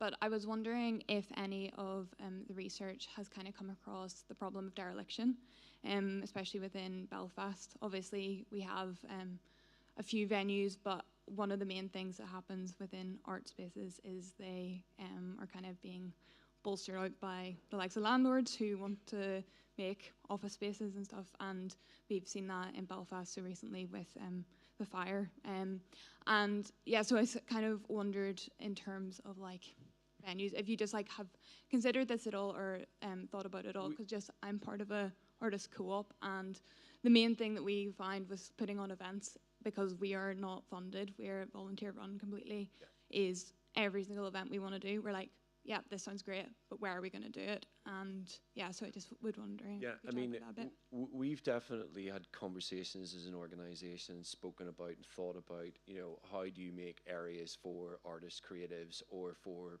the likes of a 24-hour party to on? You know, how do you make that suitable spaces for that? And I think a bit of research into that would be, you know, ultimately what would be needed as well. How do we really think about transforming those spaces?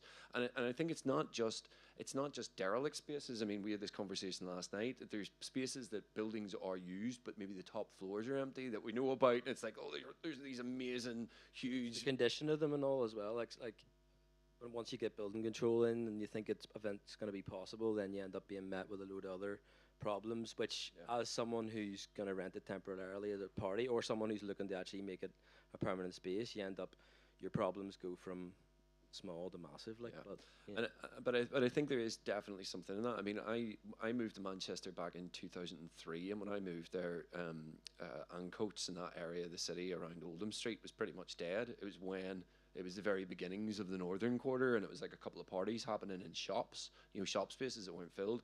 And that was the beginning of, this area of the city can be great. And for a number of years it was.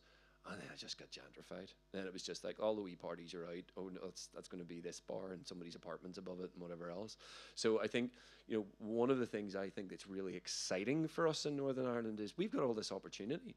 We get to make the decisions in some way. Okay, we've got licensing issues that we can go around, but we're in a position here where we can probably advocate really well, where we haven't had mass gentrification, where we can sort of say, well, we're at the beginning of this. What is the future for us, and how do we all work together to make sure these things happen? But again, it's that power in numbers things. The more of us that can come together, the more of us that have a united voice, the more likely that there's going to be movement by politicians. I mean, I say this all the time. There's 750,000 people go out every weekend to the UK's largest church. That's the Church of England. 750,000 of them. There's over 1.5 million people on dance floors every weekend. So youth culture and people going out is actually incredibly important. It's strong.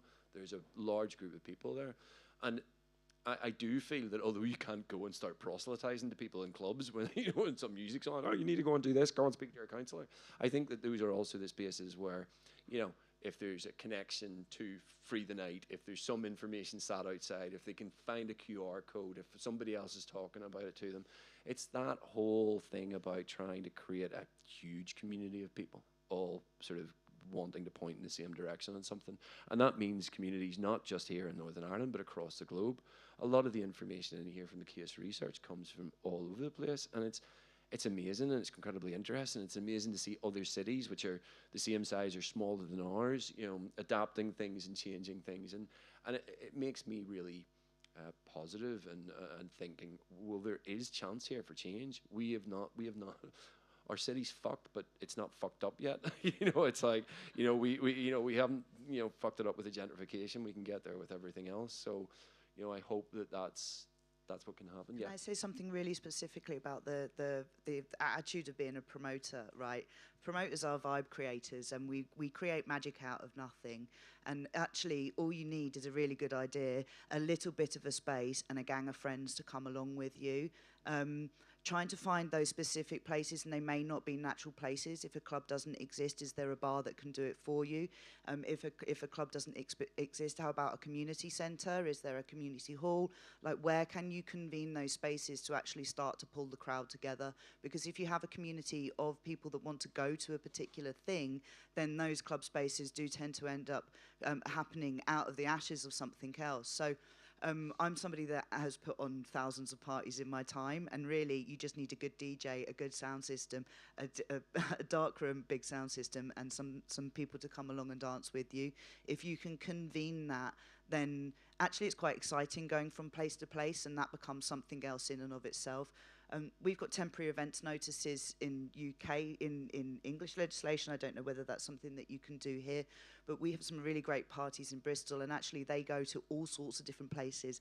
They do underground car parks. They close off streets, they'll do a party there. I've been to ones on Western Pier, like in an amusement arcade and stuff. So they actually find their whole USP. Alfresco disco is what they're called, if you ever want to look them up. They actually find places that are really unusual and put parties on in spaces.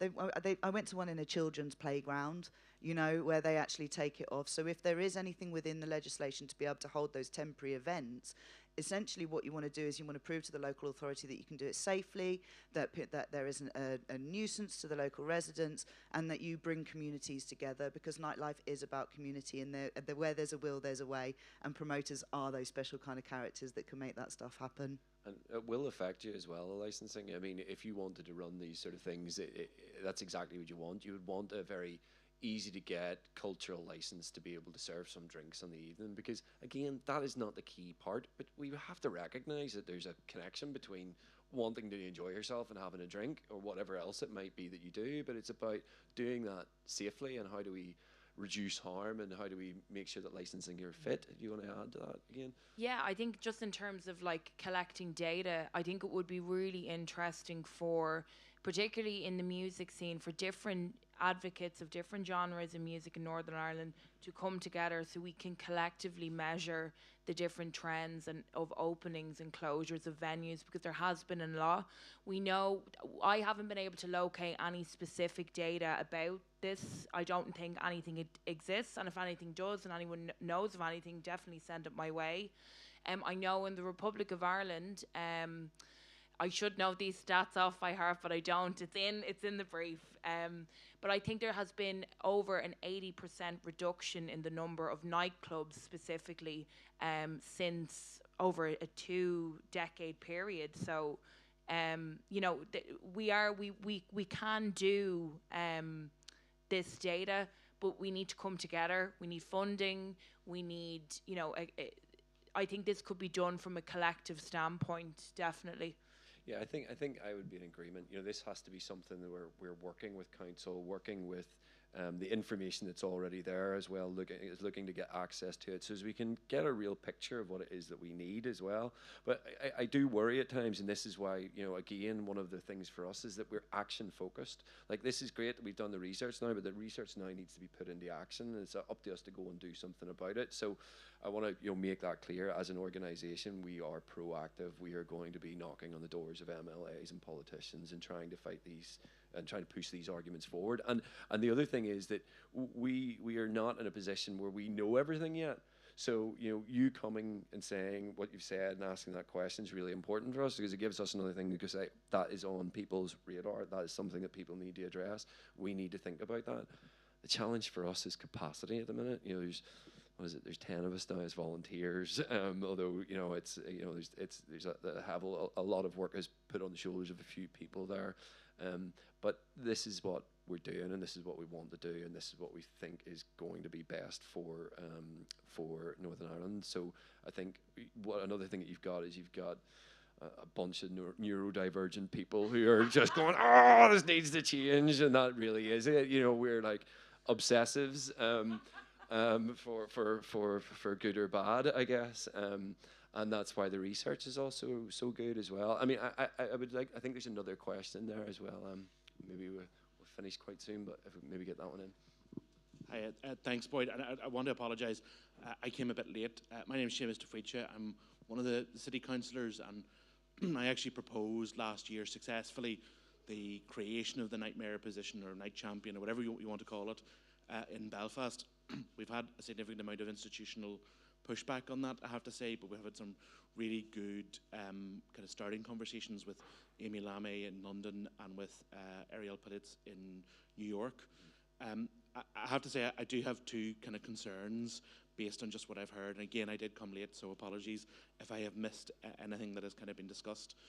You do have people in your corner in City Hall, but councillors weren't invited to this event. Only MLAs were. And that there are a team of us who've been working quite cooperatively together across different political parties and from very different political persuasions to say there's a dire need to change our approach to the night in this city. So please do engage and include us, because we want to fight your corner. Yeah. There is, and there will be some availability still for some research that the council may be able to commission separately. And I know I've talked to some of you before about that, about some of the questions that have already been brought to us by other organisations that we're going to try and pursue. But other councillors need to be hearing it knocking on their door as well, not just the 5 or 6 of us who are engaged and interested in this subject. Oh, yeah. I mean, I think the other thing as well, and the other concern that I would make is this. In all of the kind of conversations that we've had with other cities and their approach to some of these questions, the key kind of concern that they continue to look at is how the public reacts to once you start talking about nighttime and nightlife, and that the initial impressions straight away are that it's negative. Loud music, people drunk in the streets, and antisocial behaviour, crime, and a rise in the need for blue light services. Yeah, and sorry, I'm not finished. All right, okay. The London's response to that was to commission a piece of research which demonstrated that the call-outs for blue light services in London at night time were higher for sports-related injuries than they were for alcohol-related injuries. And I think we need to try and kind of capitalise on whatever research and information that we can pull out on those kinds of data points. But also, I think there has to be some moderation and consideration around the language we use. Yeah. Most of the conversation that I've heard so far has been about dance spaces and about electronic music. Yeah. And we need to diversify that out to arts galleries and to let's stop bookshops and libraries and everything else like that. You're right, that's Seamus. That they were the conversations that that's were how we being win had. the conversation in neighbourhoods. Yeah. Which, if again, is going to fundamentally influence the decision of councillors. Yeah. No. Let me pick up on some of those. So, yes. First of all, you did come in late, so we did talk about this because we talk about things generally as culture being theatres and opera houses and stuff like that. So we are actually talking about the other elements of culture.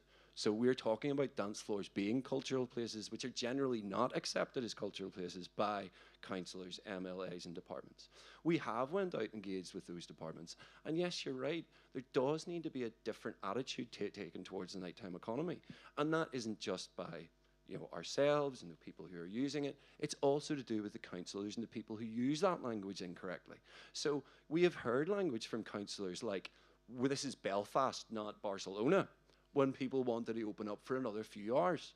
Now, I don't know why restrictions were put on some spaces recently for wanting to open up longer, but it was based on the fear and the panic of the people around that area, the community around that area. Fear, panic, they're going to open late. That means loud music, that means violence, that means X, Y, and Z. If you look at the research that Ciara has brought out, and we're happy to come around and speak to you all about it. I mean, I know I've reached out to you in the past, Seamus, but we will come and present the research to you. We'll show you how there's a positive aspects to it and what it means.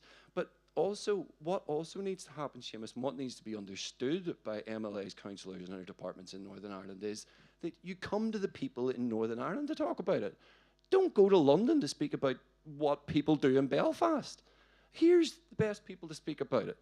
Can I quickly say something? Yeah. Like, it's so bad that dance music is a dirty word. Like, I'm someone who grew up with I always liked music, but see, whenever I got to experience club culture, that's what inspired me to start making music and really get it is 100% what I live, like what my day job and all that. That's one thing, but I live a life which is pretty much defined by music, and my friends are all in that same. And the sector that it is in dance music and club culture. Club culture might be the better word to use, but in London, from 2 a.m. until 8 a.m. there's a lot of good culture. And can I just jump in there for one? Yeah. I think what's really important. Let's not really dwell on, I suppose, the past or whatever. I think what's in the future, we have to work together. Yeah. Everybody needs to work together. We will only make progressive changes in nightlife if communities, if councils, if organisations, if government come together. We are all on the same side, and that's the attitude that I think we need to push forward. Let's work together, let's collaborate, and let's make nightlife great in Northern Ireland. Yeah, absolutely. I just want to add one thing onto that as somebody that works for a local authority and is a nighttime advisor, right? It's a conversation I have a lot regularly with people that possibly don't even understand what the nighttime economy is. Now, the way in which that I generally explain it is the city doesn't stop at 6 o'clock. It's pubs, clubs, bars, restaurants, students falling out of kebab shops and antisocial behaviour, but it's not just those things. Nightlife is communities coming together. When you're not at work, you're in the nighttime economy, and it's all spaces to all people. It's the one place that you are when you're not at work. So councils often hear the negative sides of it. They hear the noise complaints, they hear the antisocial behaviour, they hear about sexual harassment and safety and things like that. But it's also a place in which that, because that's where community exists, misogyny doesn't exist outside of nightlife. It walks through the door and happens within those spaces, right? But we often get the blame as being the source of those problems. We can also be the source of the solutions. All around this venue, you can see lots of posters around how to tackle sexual harassment in the nighttime economy, and that's the sort of job that a nighttime advisor can do. We can talk about some of the problematic issues that the night might be able to cause, but we can work collaboratively in the ways that we can solve those issues around sexual harassment, around harm reduction, around some of those more problematic issues, because a safer city is a city that's thriving and has stuff going on after dark. If you have these deserts of places that don't exist after 6 p.m., that's when it becomes more dangerous. And those are the things that a 24-hour city seeks to solve. Yeah. I'll happily talk to you afterwards. Yeah. Thank you. Any other questions? Is that us? Oh, we're being told to wrap up. Look, thank you very much. Again, follow us on social media, check out the website, grab a brochure, and advocate to Seamus there.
for the final panel, the final session of this afternoon. Thanks a million. So thank you for staying on for this final panel, which focuses on the climate crisis, which we touched on in the last panel very briefly. It's about the climate challenge and how we in the music sector work collectively to try and do our part. But of course, you can only do your part if you know what the steps are, the meaningful steps are that you can take. And so whenever we were putting this panel together, or this session together, the main brief for Lewis, who I'll introduce in a moment, was, can we please make it as practical as possible? So for example, I hear so often, one of the main things you can do to help the environment is to take public transport to and from gigs. But as we've just been hearing, public transport here, the infrastructure is quite poor, it's quite weak, it's not an option for us.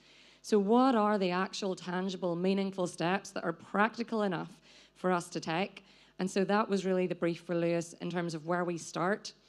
And I think we have this general idea that Northern Ireland is 10 or 15 years behind other nations across the UK when it comes to our understanding of the climate crisis and what we're doing about it. So what we really hope to do today was get a few like-minded people in the room where we can start to talk about how we tackle this together and grow our numbers and go on that journey as we move forward. So I would like to thank Lewis for coming over from, where are you based? Are you in London? Coming from London. And Lewis is from Music Declares Emergency, which again, many of you may have heard of or seen or even been part of supporting their work. So thank you, Lewis, for coming over for this. Lewis is going to take us through a short presentation and then bring on Jimmy Devlin, who some of you may know, either from his BBC hat, wearing his BBC hat, or through his own record label, No Dancing. And Jimmy has some practical experience of trying as a record label to be more green, to be more ethical, to be more sustainable in their activities. But I'm not going to say any more than that because I don't want to take away from what you're about to hear. And Lewis, just to hand over to you. And again, thank you so much for taking the time to be here with us. Thank you. Thank you all for being here. Yeah, I live in London. I'm not from London, disclaimer. I'm actually from Blackpool. I don't know why that's important, but it is. Music Declares Emergency is something that I was one of the founders of. We launched 3 years ago. We essentially brought together a group of like-minded people from the music industry, including artists, the whole spectrum of the music industry, with one kind of defining idea, which was that music is extremely powerful in social issues and has been. And it didn't seem to be doing a huge amount around the climate crisis. That's how powerful it can be. I mean, sitting here in Northern Ireland, obviously, I imagine you'll all know who the chap to my right is. It's a great example of what music can do. You know, this is a man who bridged a really stark sectarian divide in the 70s through music. And obviously on the left are good examples over time of how that divide can be breached. The guiding principle of Music Declares Emergency, beyond the fact that we thought music could actually engage people, was that we found when we started to look into it, when we were beginning our journey, that 80% of people in the United Kingdom said, yep, there's a climate emergency. Of those 80%, less than 30% had any idea what to do. Or any practical suggestions, and about 60% of those 80% also felt they weren't involved in the conversation. So we felt that the conversation around climate was too exclusive, it could be very restrictive, it was full of numbers and jargon and acronyms, and we wanted really to get to a point where we weren't telling people what to do, we were just trying to get people interested in the subject and get them thinking about how they thought it should be addressed, particularly through the music industry. From that, we came to the idea of a badge. You may have seen this. Hopefully you've seen this. All good campaigns need a good slogan. We think we've got a rather good one here. You may have seen it on T-shirts. You may have seen it at live shows. You may have seen it as a hashtag on social media. For the purposes of this room, this is not our slogan. It is everybody's slogan. Feel free to use it however you want. Club night, hashtag, badge, banner, wall, mural, we don't care, use it. Because essentially what it embodies is the idea that music is involved in this conversation, and it also crystallizes the very real danger we face. There is literally going to be no music on a dead planet. So that's the basic principles we were founded under. Let's get on to actually what might be practical for you to do, which is what I was asked to do in this session. Major things that exist in the music world that are major issues around sustainability. It's worth noting here before I do this, that the reason we think the music industry needs to change is not necessarily because the music industry changing will solve the problem. In terms of the actual contribution to the problem, the global music industry is a minnow when you look at things like energy use and agriculture and all the other things that hopefully you know about to a degree. However, in solving the problem within music, it gives artists the license to speak, and that's where we believe the real power is. We're all about trying to connect people and mainstream this conversation. We want to get the conversation beyond it being something that people are interested in because they're that kind of person, and move to a place where people are interested in it because they're a person. Because ultimately, the climate crisis is going to impact on literally everybody on the planet. So I'll have to remind myself here, a few things that are worth thinking about, depending on what you do in the music industry in this room. The really big one is energy use, and that's particularly appropriate for live, especially outdoor.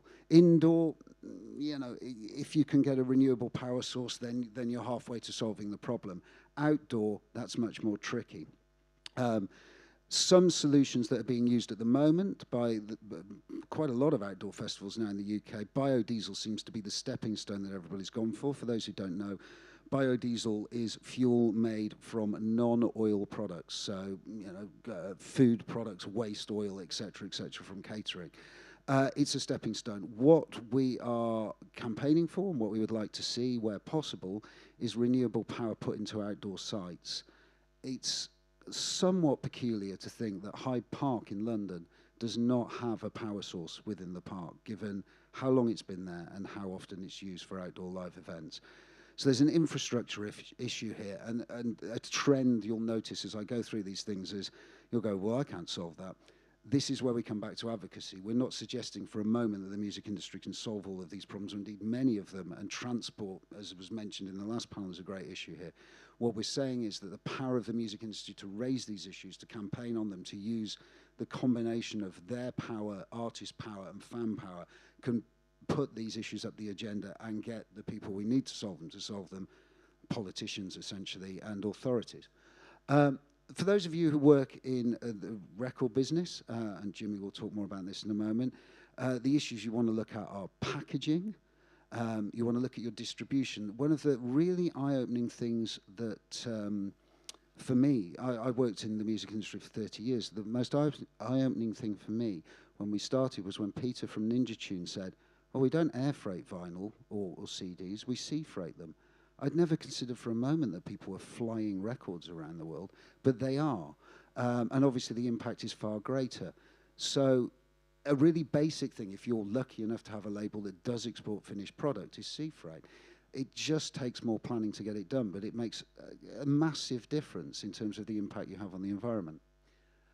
Transport, I've just touched on. Again, as I said, it's an advocacy issue here, but you could also look at the transport if you're lucky enough to be big enough to have staff.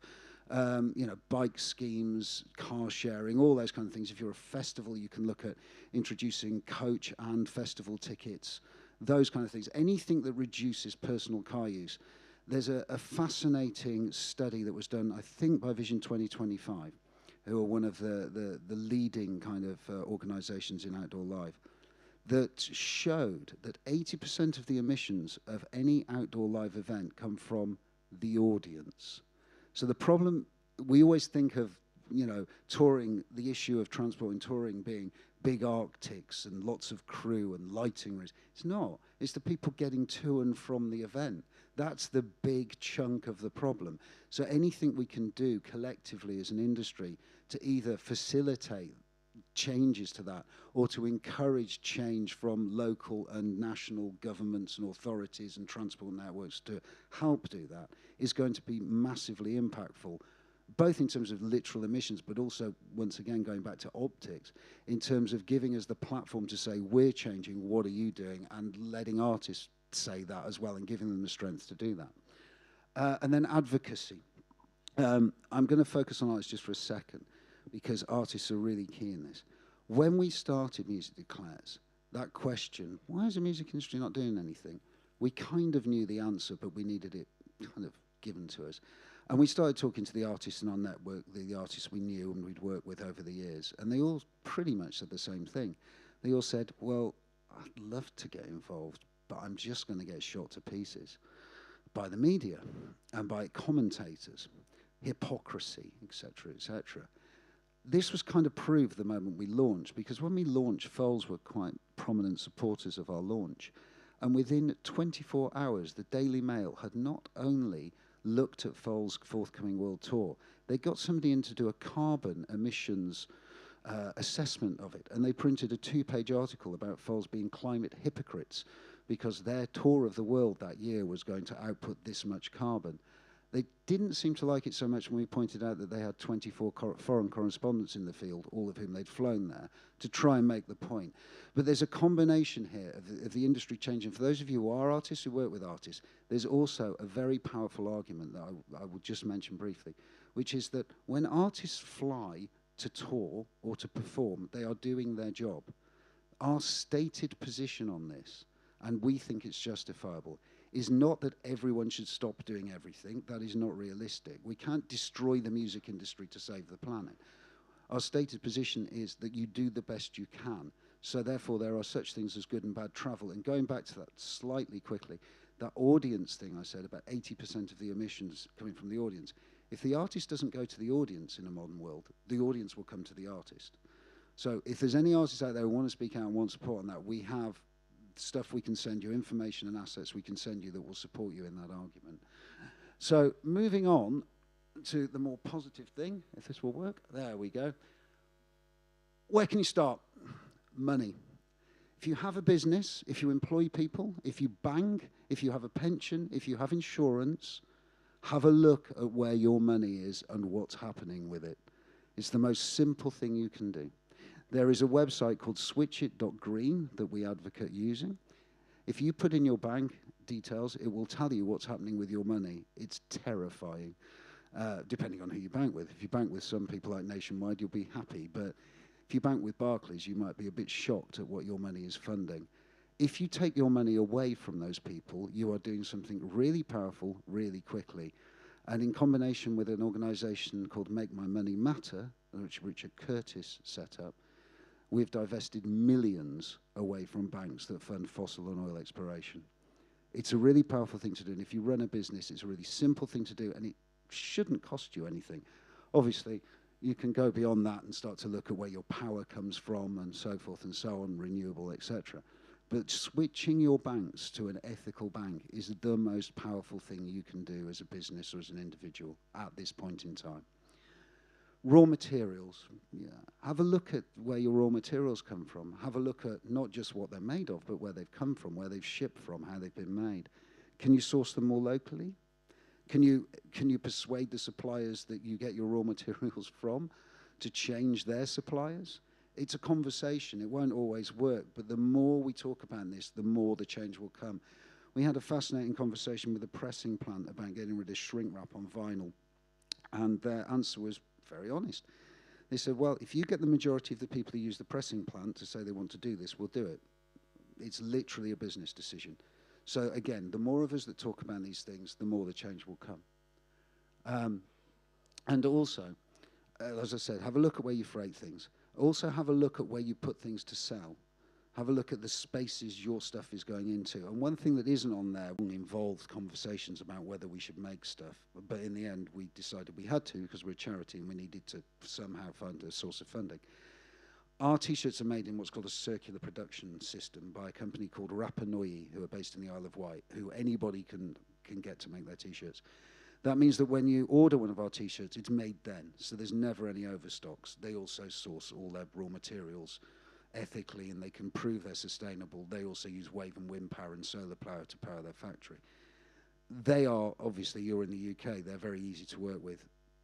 There are other options. I had a fascinating conversation in Iceland last week about the concept of buying second-hand T-shirts, printing them with logos or whatever you want to put on them, and then having a pre-order system where people pick them up from the gig, which is another way of doing it. There are a million ways of doing this, but the bottom line is, what's it made out of? Who made it? Where did it come from? and what's the ink made of, and is it going to pollute somewhere? If you can answer all those questions, you're on the right track. And then moving on, what can you do after these practical things? I appreciate I'm whizzing through this because I'm aware of time, and I want you to ask me questions rather than just talk at you. Speaking out is the most powerful thing we can do as an industry, as artists, as a community, because this isn't just about the industry and artists, it's about fans as well. The changes we need to respond to the climate emergency are so profound and so large that individual industries and individual people are not going to solve it on their own. It's only going to be changed at a systematic, governmental, national and international level. The biggest lever we have in that process is to speak as one, because that will affect the public opinion and that will affect the political wind of change. So anything we can do to encourage and support each other in speaking out is going to be powerful in this space. And music is brilliant for that.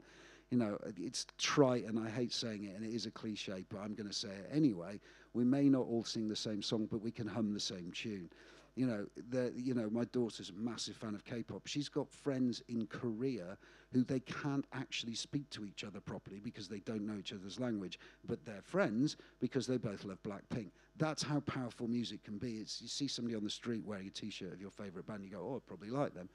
Why? Well, that's how music works, and we need to use that power as much as we can. Community, especially, seeing this community today, seeing the Northern Ireland music community in this room today, this isn't just about some bloke from London landing and telling you something and going, you need to do this, and then going away. This is about you building something here as well. Some of the conversations, particularly the last conversation, they touched on issues that touch on the issue I'm talking about. Transport, safety, diversity, all those things are all part of this conversation.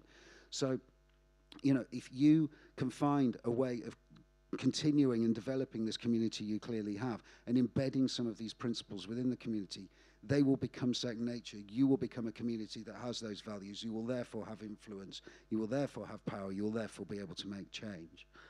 And by doing that, positivity is the last thing I would say. At the heart of Music Declares Emergency is not the idea that we're all doomed and we have to do something. That doesn't sell. It's the idea that a better future is possible, and that's not just a kind of walking through the flowers, look at the birds, better future. That's a hard-nosed business reality better future as well. Spending money now, making changes now is actually going to be more cost-effective than waiting for these things to get worse on a global scale. But even within the music industry, making these changes, we did a survey with the University of Glasgow that showed that music fans will pay more, if you want to look at it in pure cash terms, will pay more for things that have genuine sustainability embedded in them. They will pay more for products, they will pay more for experiences, because music fans, for whatever reason, have this somewhere in their DNA, in their being. They care about this more than the average person. So as a music community, to a degree and to an extent, I appreciate, you're pushing at a slightly open door. So there is a kind of business case here as well to try and start to embody these values.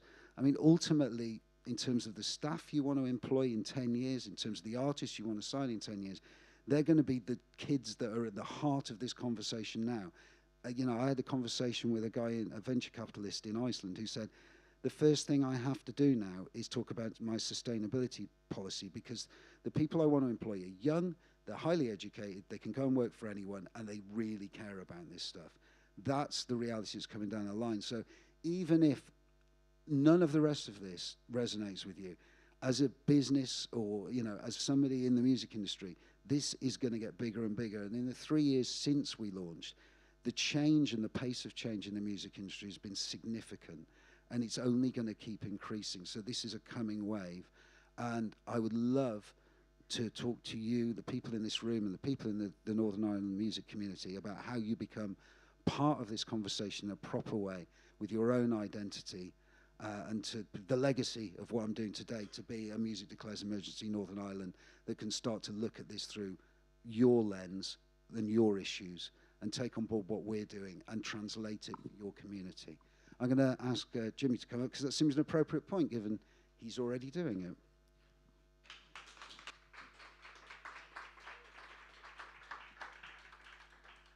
Hello. Hello. Hello. On the right mic. Good. So your last album release. Yeah. Tell us about this. So Axes of Bella Pacifica, band from the North Coast, now live in Belfast and County Down. And one of the things whenever we first started having the conversation with Axes of was that we wanted to make the record as least harmful impact-wise to the environment as possible. And there's a few reasons for that. I've wrote them down if you don't mind, because I don't want to forget any of them. I think they're kind of quite important to how we got here. Some of them are quite big, grand ideas, and some of them probably don't sound that grand. So the first thing was, like, I know that we're in a climate and biodiversity crisis.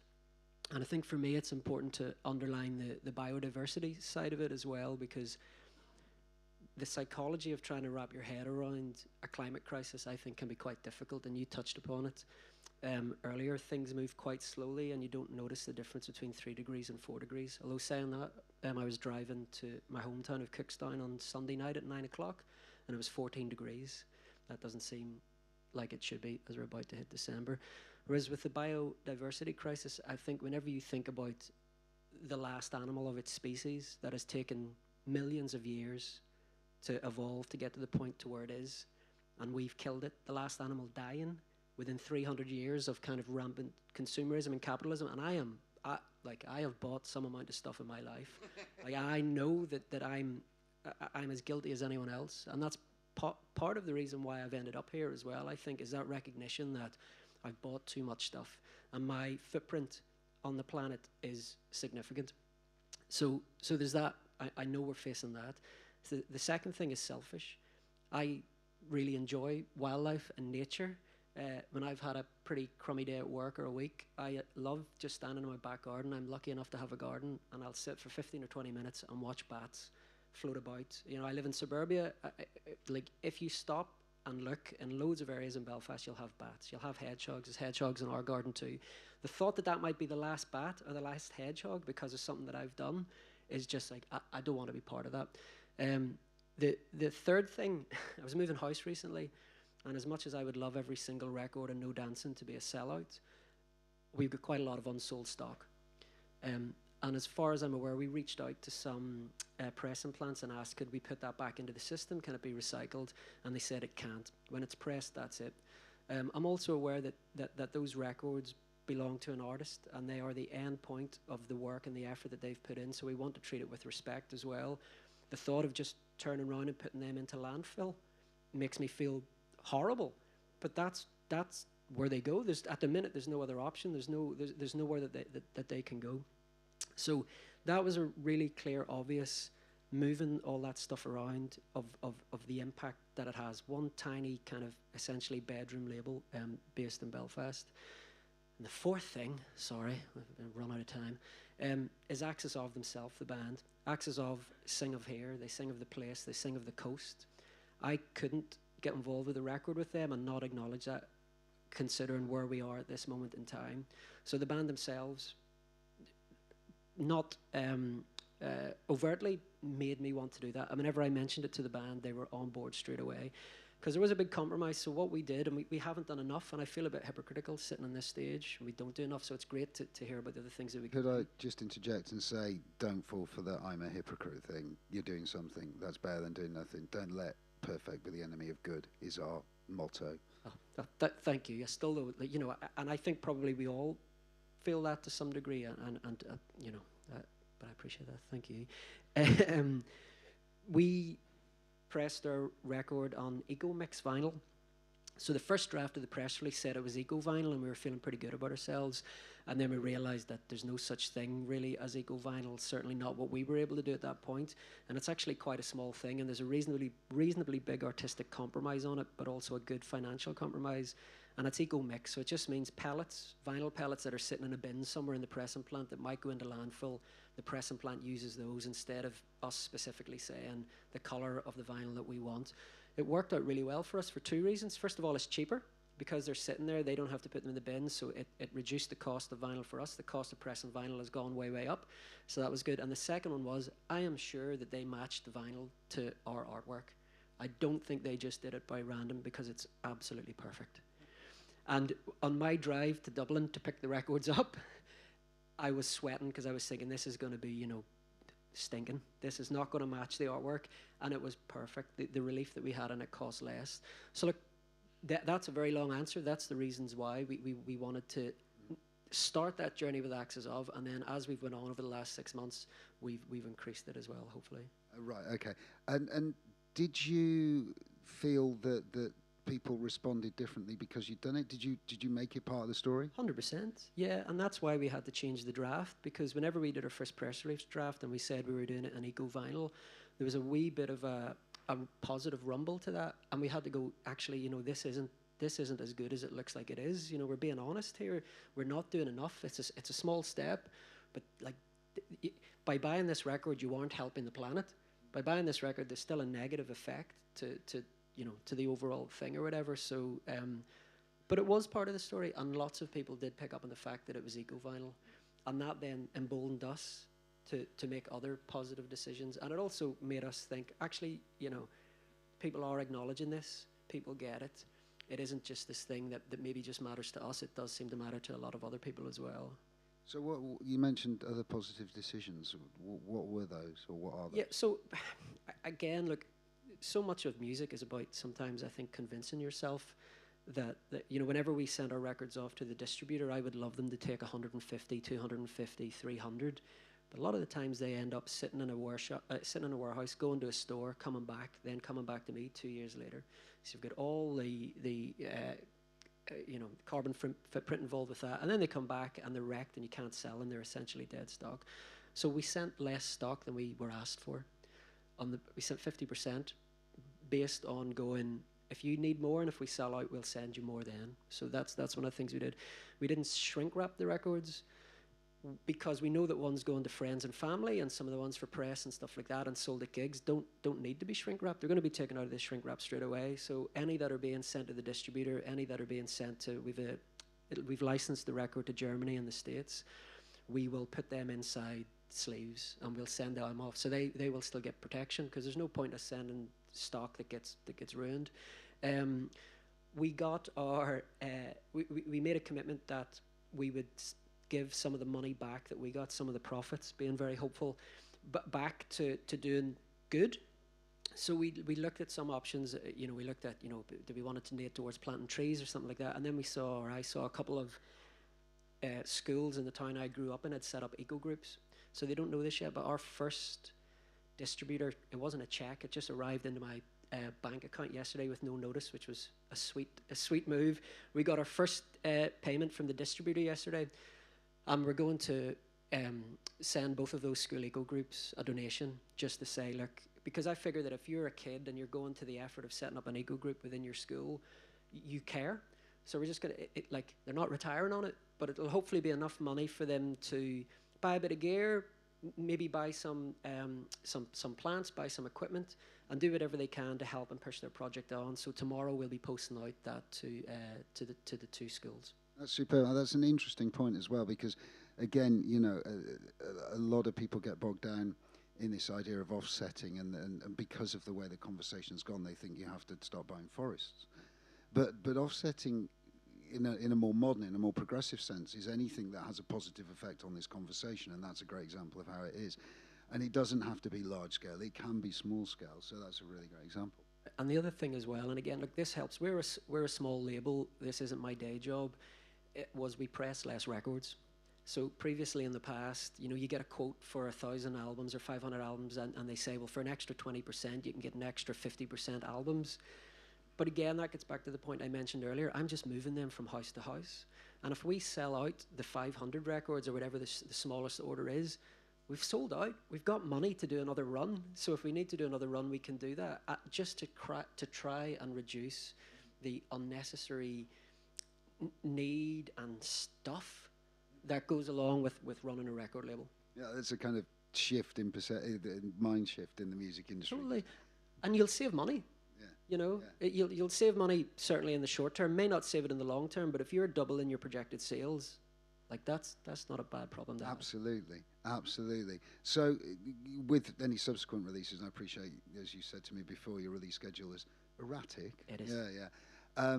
Do you think it's something you do again, or is there something more you do next time? 100%. And I think just thinking about, you know, whether we need to press vinyl as well. You know, sometimes in the past we've pressed physical product because I still feel that that's what the release deserves. But obviously with streaming, that has changed so much. Thankfully, we're beyond the days of, you know, I used to release a lot of music with Third Bar and the floor above us, and we would be sitting, you know, burning the CD promos to send out to 50, 100, 200 people. We don't have to do any of that anymore. That is so good. Everyone now accepts that the way to get a new release is digitally, and that works really well. But all of the stuff we've done for this release, I am positive I would do it for the next release. Superb. See, it's doable. I'm got an eye on time. Are there any questions? Thank you. I don't feel confident using a microphone.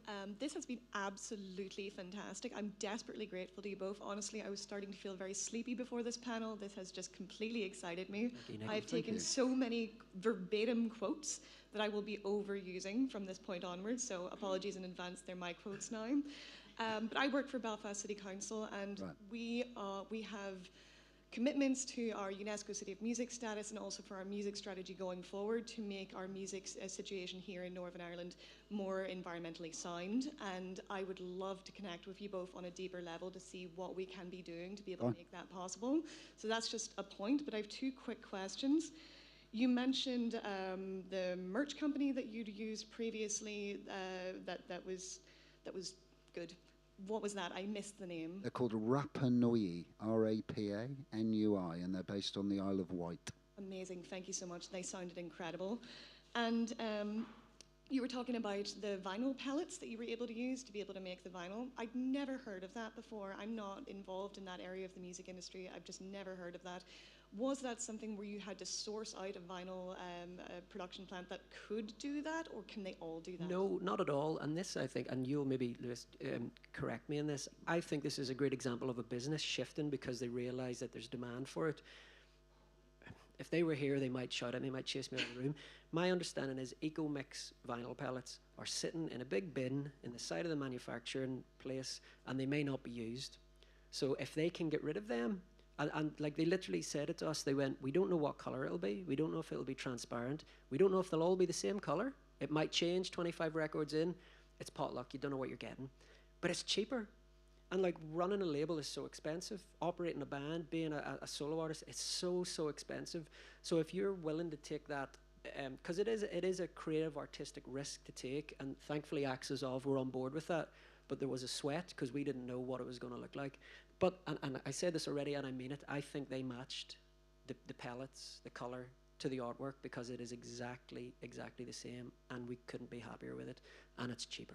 That is incredible. Did not know that existed. It's called EcoMix vinyl, yeah. Honestly fantastic. I kind of love the idea of all the vinyl coming out random colours. Well, the other thing is, whenever we are doing licensing deals with Germany and the States, it helps us if the vinyl is different colour. Because then America can have their different colour, Germany has their different colour. Unfortunately, they all come back the same colour. so you know, we had to square that off with them a little bit, but they understood and they were fine about it. Yeah, I mean, the speed that music is moving at, there are two other things. Another thing that's done a lot is offcuts. So when they trim the vinyl, there's all kinds of bits of vinyl that come off, and those are melted back down and put through to create. I don't know if anyone's got an off-cut record. Nick Mulvey did one. No, he did one from recycled plastic. That's another thing that's going on. But the offcuts come out marbled and all kinds of weird colours. Yumi at Six are doing one with us in their next album. There's a short run of that. But there's a new company called Evolution Music who have developed a non-PVC pellet that works in any pressing plant that's made out of sugar starch, I think, is my understanding of it. I'm not particularly technically chemical. But this is like the next generation of vinyl, so there's no PVC in it at all. It has no oil base at all. It's a totally new format, but it looks like a vinyl. Is this a German plant? No, Evolution are a UK company. Amazing, thank you. And just to say, if you've never pressed vinyl before, 5-10 years ago, if you were pressing on colour or the splatter vinyl, which is what that's sometimes called, you'd be paying a 10, 15, 20% premium for that. Now you're getting 10, 15, 20% off. The only thing is you don't know what colour it's going to be. And of course, I mean, formats are changing. I don't know if you were here for Mike, who's at the back, who works with Serenade, who are the Web3 company. But, you know, they're now creating non-physical formats in Web3. So the idea of ownership, you know, streaming disconnected the idea of owning something. They're bringing it back in a digital way. So that, you know, one of the things about working with music, apart from, you know, the power of artists, and, you know, we were lucky. Billie Eilish went, oh, I'll wear that slogan. And we went, great. And then suddenly everyone went, who are you? That's how we got to where we got so fast. But the music industry has always been incredibly innovative, you know, format-wise, technology-wise, you know, live or recording. The music industry is full of people who have crazy ideas that come to life. And so now it's really engaging with this topic. All these ideas are coming out and all these new ways of doing things. So it's a real hotbed. And I genuinely believe that the music industry could be like a leader for industry in showing how industry can still embed profit, because the music industry is all about profit, always has been, but in a sustainable way. I genuinely think the music industry can lead the field in that. Any other questions? Yeah, hi. I've got both a suggestion for the people in the room and a question. So a suggestion, like your leverage as a musician or as a venue or a promoter or something like that, is actually to impose a green rider and make sure that the way in which that you procure your rider backstage and the types of food that you have, not buying in food just to sit backstage and then get thrown away because that's the standard rider, actually making sure you speak with your artists to know that it doesn't end up in food waste and things like that. So that's one of the things that we're seeing. I'm in Bristol, UK, so it's one of the things that we're seeing venues do quite successfully. The other thing is about actually when we're talking about decarbonising an entire sector, there's very little funding coming down the line for our sector, which is really frustrating. Lots of the money is in what's known as Scope 1 and Scope 2. Lots of our carbon sink is in Scope 3, which we have very little control over. So how can we, given the system that we're in, how can we lobby to make sure that local authorities, that combined authorities, that government actually starts thinking about how we put money towards Scope 3 with the intention of it reaching things like the music industry and hospitality? Yeah, just for anyone in the room, Scope 1, 2 and 3. So Scope 3 is basically emissions that your activity creates but you don't generate yourselves. So that's your audience travel. Hello. All the big stuff. I agree with you. Obviously, I agree with you. It's like there's not enough money for this. Certainly not. It's the classic, you know, popular music thing, isn't it? We're kind of we're not recognised for being important in this stuff, but everybody wants us to do stuff. It's because we make a profit. If we were a cultural sector that didn't make a profit, we get a lot more help, I often think. We're victims of our own success as an industry in that respect. I genuinely think that there's one thing is to make the business case. So, you know, the thing that came up about public transport, that I appreciate it's profound here, but, you know, I was talking to somebody at Leeds City Council, and I studied at Leeds. Leeds is a big city. It's got a lot of gig venues and a lot of nighttime economy. There are places in Leeds you cannot get back to on public transport after 11 o'clock at night, which is just bananas. You know, this is a city with 45,000 students or something stupid like that. Huge amount of students. The nighttime economy, that's why I'm in music. I was a DJ in Leeds. That's how I started. It's huge. So, but there's got to be a business case there. And whether we can somehow collaboratively prove the business case, which was a conversation I had, you know, about all the venues getting together and go, okay, well, if we've got, you know, shows on at the university and the Poly and you know, the academy that night, we will get the local coach company to put a sign up and we'll prove that there are people that want to get back, and we'll let the cinemas and the theatres get in on it. And then we'll go to the transport providers and go, we just made a profit out of something you could do. Maybe, I mean, but who's got the time to do that? We haven't. And that's where the problems start. But I think it's got to come from the people, I think, and that's why I think culture is really good at motivating people in a positive way. It's like, would you like to go out more? Yes. Would you like to be able to get home at night? Yes. Go and shout at that person over there about it, but not on your own. Get together and shout as a voice, whilst at the same time, you know, people like you and me around the back going, here's the money side of it. Here's the business case for it, because in my experience, politicians are motivated by things that work and get them votes.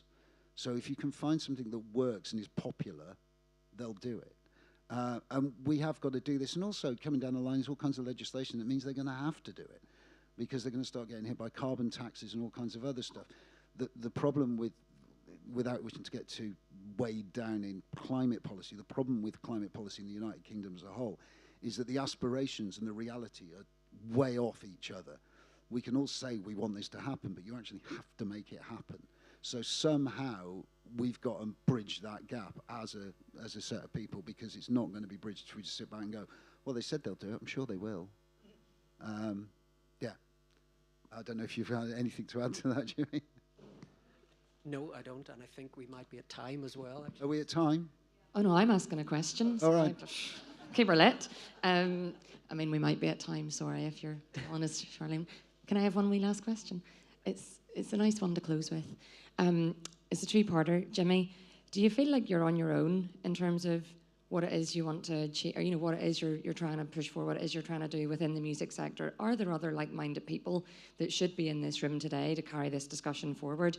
And if you do feel like there is a sense of a community kind of galvanising around this, Lewis, is there a broader conversation through Music Declares Emergency that we can plug into, so that we're not just operating as the little island that we are, but actually we can call on you and exchange stories, support best practice? Yeah, I'm just thinking, how do we move this forward? Because you've both been incredibly inspiring, so thank you. Thanks, Lynn. No, I don't think we're on our own at all, and I feel inspired by Axis of. I feel inspired by the people that we talk to and the people that are here. I think there are people that could and maybe should be in this room, but I also think people are really busy as well, and they just can't be. And I think it was mentioned earlier in the previous session, and you mentioned it as well, about musicians and just all of us individually being communicators and advocates for it. And I also think, like I said about the schools, I was just going through Twitter and it popped up that the school I went to had an eco group, and like the thought of that happening 20 years ago, that sounds like people would have actively been working against it. They wouldn't have. It just wasn't on the radar.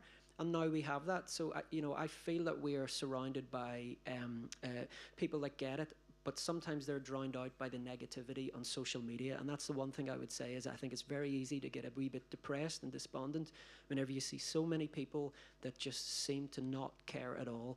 I don't think they're the majority. And I think with every day that goes past, they're becoming an even smaller part of the problem.